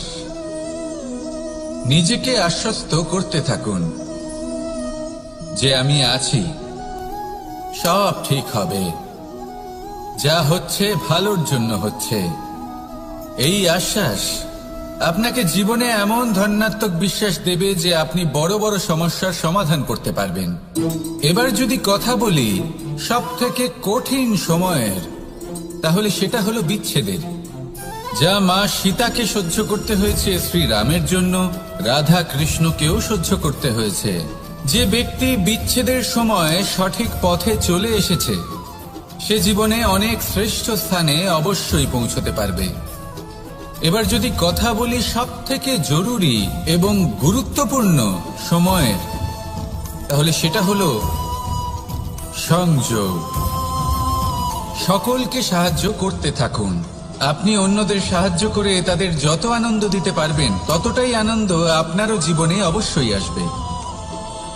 আসুন আর আমার সাথে ভালোবেসে বলুন, রাধা রাধা। কাম তৃতীয় পুরুষার্থ। এবার অধিকাংশ মানুষই কাম বলতে বিলাসিতা, বাসনা, লালসা মনে করে ফেলে। আসলে এমন কিছুই নয়। কামের বাস্তবিক অর্থ কি? কামের বাস্তবিক অর্থ হল কামনা। প্রতিটা ব্যক্তি, প্রতিটা মানুষ, প্রতিটা জীব এই সংসারে কোনো না কোনো বিশেষ কারণে আসে। সেই কারণকে পূর্ণ করার জন্য কর্ম করাকে কাম বলে। এখন সেটা সবার জন্য ভিন্ন হতে পারে। কারোর কাছে সেটা জ্ঞান অর্জন করা হতে পারে, আবার কারোর কাছে নির্মাণ করা হতে পারে। কারোর জন্য পরিবারকে সঞ্চালন করা হতে পারে, আবার কারোর জন্য এই সংসার থেকে পাপ দূর করা হতে পারে। কিন্তু সবথেকে গুরুত্বপূর্ণ হলো যে মানুষ যেন নিজের কর্ম ঠিক করে করে, সম্পূর্ণ যত্ন নিয়ে করে। তৃতীয় পুরুষার্থ মানে এই কাম। এটার অনুচিত অর্থ নিজেকে বোঝানো মানেই সমগ্র জীবনকে অর্থহীন করে দেওয়া। তাই প্রেম দ্বারা আপনার এই সংসারে আসার কারণটাকে অনুসন্ধান করুন, আর এই প্রেমের সাথেই বলুন রাধা রাধা। ক্রোধ আপনার অন্তরের আরো একটা শত্রু। এই ক্রোধ আসলে কি? আপনার মনের এক ভাবনা, যা আপনার মনেই উৎপন্ন হয়।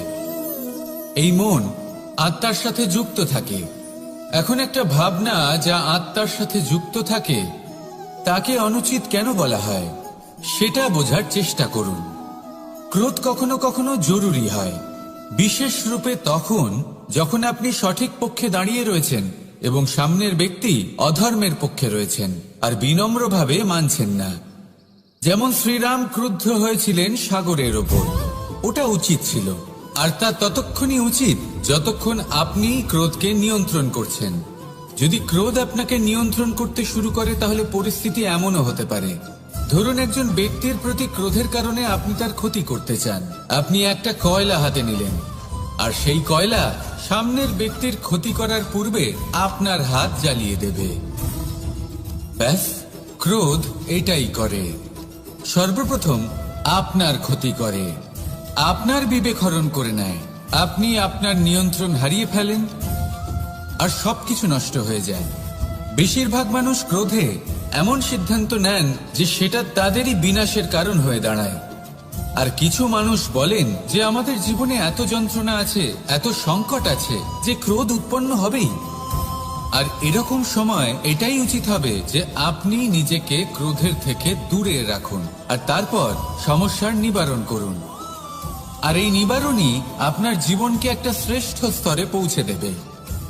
তাহলে ক্রোধ থেকে দূরে থাকুন, সুপ্রসন্ন থাকুন, আর আমার সাথে ভালোবেসে বলুন রাধা রাধা।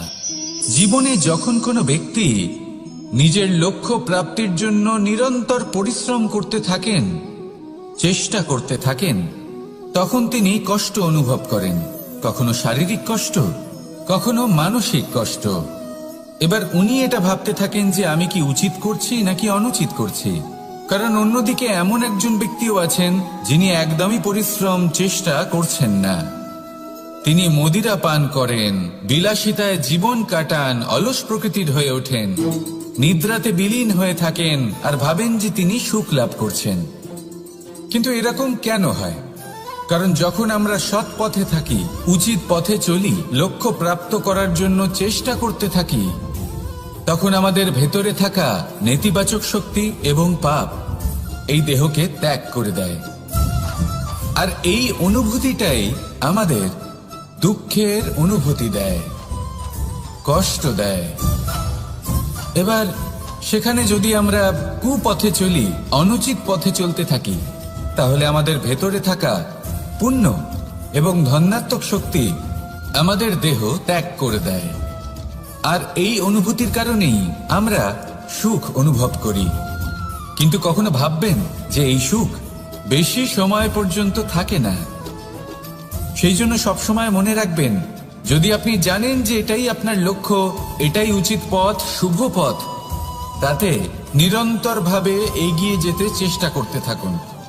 এই কষ্ট আপনাকে সুখের পরাকাষ্ঠায় কখন পৌঁছে দেবে তা আপনি জানতেই পারবেন না।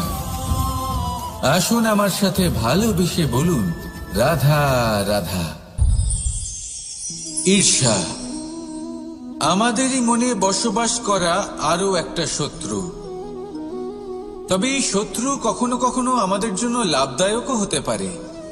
কিন্তু যদি আমরা সতর্ক না থাকি তাহলে সেটা ততটাই ঘাতক হয়ে উঠতে পারে। যদি আপনার কোনো প্রতিদ্বন্দ্বী থেকে থাকে যে এগিয়ে চলেছে, তাকে দেখে আপনার মনে ঈর্ষা উৎপন্ন হয়, আর ঈর্ষাবশত আপনি নিরন্তর চেষ্টা করতে থাকেন, পরিশ্রম করতে থাকেন সামনে এগোনোর জন্য, তাহলে তার দ্বারা আপনার বিকাশই হবে। কিন্তু যদি আপনি নিজের বিরোধীকে শেষ করতে দেওয়ার জন্য অগ্রসর হন, তাকে বিনাশ করার জন্য অগ্রসর হন, তাহলে এই ঈর্ষা প্রথমে আপনার বিনাশ অবশ্যই করবে। একটা কথা আছে, এটা পশু প্রবৃত্তি, আপনি শুধুই নিজের বিকাশের কথা ভাববেন। তিনিই হলেন প্রকৃত মানুষ, যিনি অন্য মানুষের জন্য প্রাণও দিতে পারেন। এই ঈর্ষা যদি আপনাকে বিকাশের পথে নিয়ে যেতে পারে তাহলে খুবই ভালো। যদি আপনাকে অন্য কাউকে বিনাশ করে দেওয়ার পথে অগ্রসর করে তাহলে তার থেকে দূরে থাকাই ভালো। যেমন ধরুন, আপনার কাছে একটা সূচ আছে যার দ্বারা আপনি ছেঁড়া কাপড়ও সেলাই করতে পারবেন বা অন্য কারোর পাত্রে ছিদ্রও করে দিতে পারবেন। আপনি কি চাইবেন, নিজের বিকাশ নাকি অন্য কারোর বিনাশ? সিদ্ধান্ত আপনারই। আসুন আর আমার সাথে ভালোবেসে বলুন, রাধা রাধা। পঞ্চম তত্ত্ব, আকাশ, নব, ব্যোম। আসলে কোনো ভ্রম নাকি সত্য? ভ্রম তো হতে পারে না, কারণ ভ্রমের মধ্যে কেউ বাঁচতেই পারে না। আর যদি সত্য হয় তাহলে এতটাই বিশাল যে আমাদের চোখের থেকে, আমাদের ইন্দ্রিয়ের থেকে, আমাদের মস্তিষ্কের থেকে, আমাদের চিন্তা ভাবনার থেকেও অনেক ঊর্ধ্বে, যাকে আমরা বুঝতেই পারি না। এটা যতটাই বিশাল আকার ঠিক ততটাই সরল। এই আকাশ যতই অন্ধকারাচ্ছন্ন ততটাই আলোর প্রকাশ প্রদান করে থাকে। দেখতে গেলে এ হলো জীবনের সঞ্চালক, কিন্তু যদি ক্রুদ্ধ হয়ে যায় তাহলে প্রাণ কেড়ে নিতেও দ্বিধাবোধ করে না। এই আকাশ শুধুমাত্র পৃথিবী লোক নয়, বরং এই সমগ্র ব্রহ্মাণ্ডকে, এই সমগ্র সৃষ্টিকে, এর প্রত্যেকটা তারাকে, প্রত্যেকটা গ্রহকে একটা বিশেষ স্থান প্রদান করে। এর নিজের কোনোই অস্তিত্ব নেই, কিন্তু সকলকে অস্তিত্ব প্রদান করে। এটাই হলো এই আকাশের মাহাত্ম্য। এই আকাশে হলো মাহাত্ম্যের প্রতিরূপ, যা আমাদের ভাবনা দ্বারা উৎপন্ন হয়। আপনিও আকাশের মতো এই বোধকে আপন করে নিন। আপনার জীবনও আকাশের মতন মহান এবং বিশাল হয়ে উঠবে। আর তখনই মন সুপ্রসন্ন হয়ে বলবে, রাধা রাধা। কামবোধ, এটাই আপনার অন্তরের প্রথম শত্রু। বেশিরভাগ মানুষই কামবোধ বলতে লালসা বোঝেন, কিন্তু এটা সম্পূর্ণ সত্য নয়। কামের আসল অর্থ হলো কামনা। এটা খুবই সহজ ব্যাপার। মনুষ্য শরীর থাকলে, মানুষের মন থাকলে এই কামনা অবশ্যই থাকবে। এবার এটাই দেখতে হবে যে এই কামনা নেতিবাচক কামনা নাকি ইতিবাচক কামনা। অন্য কারোর জিনিসে নজর দেওয়া, অন্য কোনো মানুষের উপর নজর দেওয়া, কোনো অনুচিত বস্তুর দিকে নজর দেওয়া, এ নেতিবাচক কামনা। আর এই দুষ্কামনা মানুষকে দিয়ে অপকর্ম করাবেই করাবে। তাই মনে রাখবেন, যে ব্যক্তি নিজের কামনাকে নিয়ন্ত্রণে রাখতে পারেন তিনি সঠিক পথেও থাকেন, সঠিক লক্ষ্যে পৌঁছতেও পারেন। যিনি কামনা নিয়ন্ত্রণে রাখতে পারেন না তিনি তার পথও হারিয়ে ফেলেন এবং লক্ষ্যচ্যুতও হন। তাই মনে রাখবেন, নিজের কামনাগুলিকে নিয়ন্ত্রণে রাখুন। কাম নামক এই শত্রুর ওপর বিজয় লাভ করুন। আর আমার সাথে ভালোবেসে বলুন, রাধা রাধা।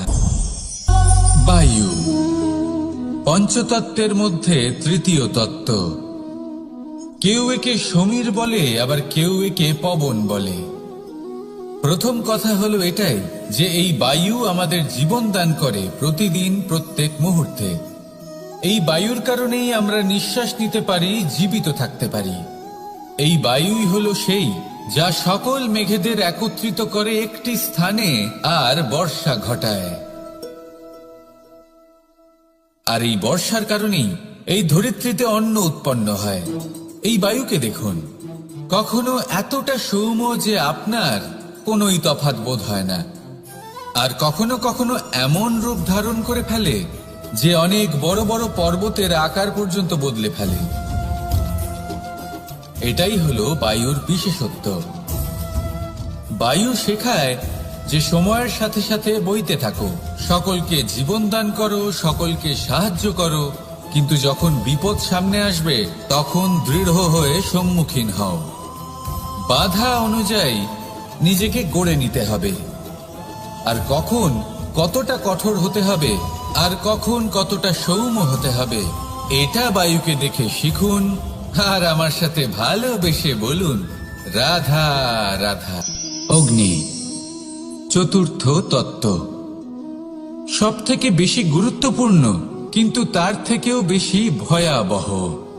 কখনো অগ্নিকে নিয়ন্ত্রিত রূপে উনুনে জ্বলতে দেখেছেন?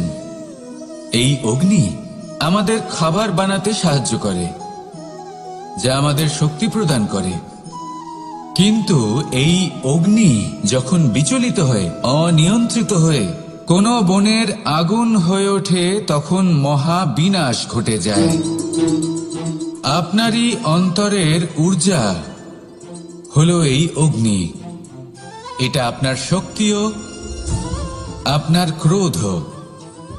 একে ব্যবহার কিভাবে করবেন তা আপনারই হাতে। যদি কোনো ব্যক্তি নিজের অন্তরের এই ঊর্জাকে ব্যবহার করেন শক্তির রূপে, তাহলে সে বিকাশ ঘটাতে পারে, নির্মাণ ঘটাতে পারে। কিন্তু যদি কোনো ব্যক্তি তার অন্তরের ঊর্জাকে বিধ্বংসী অস্ত্র বানিয়ে ফেলেন, তাহলে নিশ্চিত রূপে মহা বিনাশ ঘটতে পারে, যাতে বিনাশ তারও অবশ্যই হবে। অনেক বছর পূর্বে এমনই এক আগুনের দ্বারা এই সুন্দর পৃথিবীর নির্মাণ হয়েছিল, আর অনেক বছর পূর্বে এমন এক আগুনেই সমস্ত জীব এবং সংসার বিলুপ্ত হয়ে গেছিল। এবার আপনি আপনার অন্তরের ঊর্জা দ্বারা বিনাশ ঘটাতে চান নাকি নির্মাণ ঘটাতে চান, সেই সিদ্ধান্ত আপনারই। আসুন আমার সাথে ভালোবেসে বলুন, রাধা রাধা। জীবনে যদি আপনি বন্ধু লাভ করতে চান, তাহলে আপনাকে অনেকগুলো কাজ করতে হবে। প্রথমে একজন যোগ্য পাত্র সন্ধান করতে হবে, তারপর তার সাথে সময় কাটাতে হবে, সুখ দুঃখে তার সাথে থাকতে হবে, তবে গিয়ে সে বন্ধু হবে।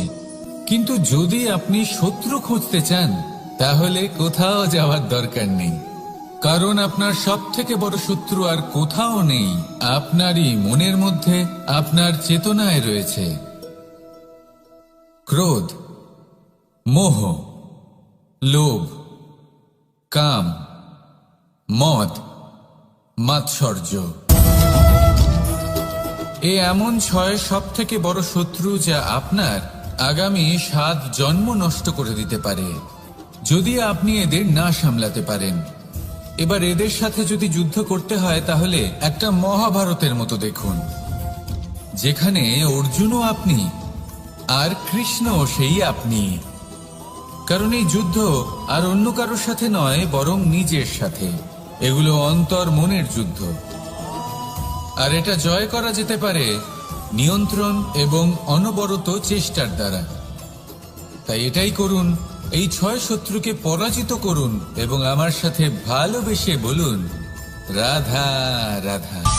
বিষ এবং অমৃত, এর ভিত্তিতেই সংসার চক্র চলতে থাকে। যখন সমুদ্র মন্থন হয়েছিল, তখন এই দুই প্রাপ্ত হয়েছিল। প্রথমে বিষ পাওয়া গেল, তারপর অমৃত। জীবন মন্থন করলেও এগুলো লাভ করা যায়। এবার এই যে বিষ, তা হলো অমৃতের থেকে অনেক বেশি শক্তিশালী এবং সেই জন্যই অনেক বেশি ঘাতকও। এবার বোঝার চেষ্টা করি এই বিষ আসলে কি। যে কোনো বস্তু বা কোনো ভাব যদি মাত্রার থেকে বেশি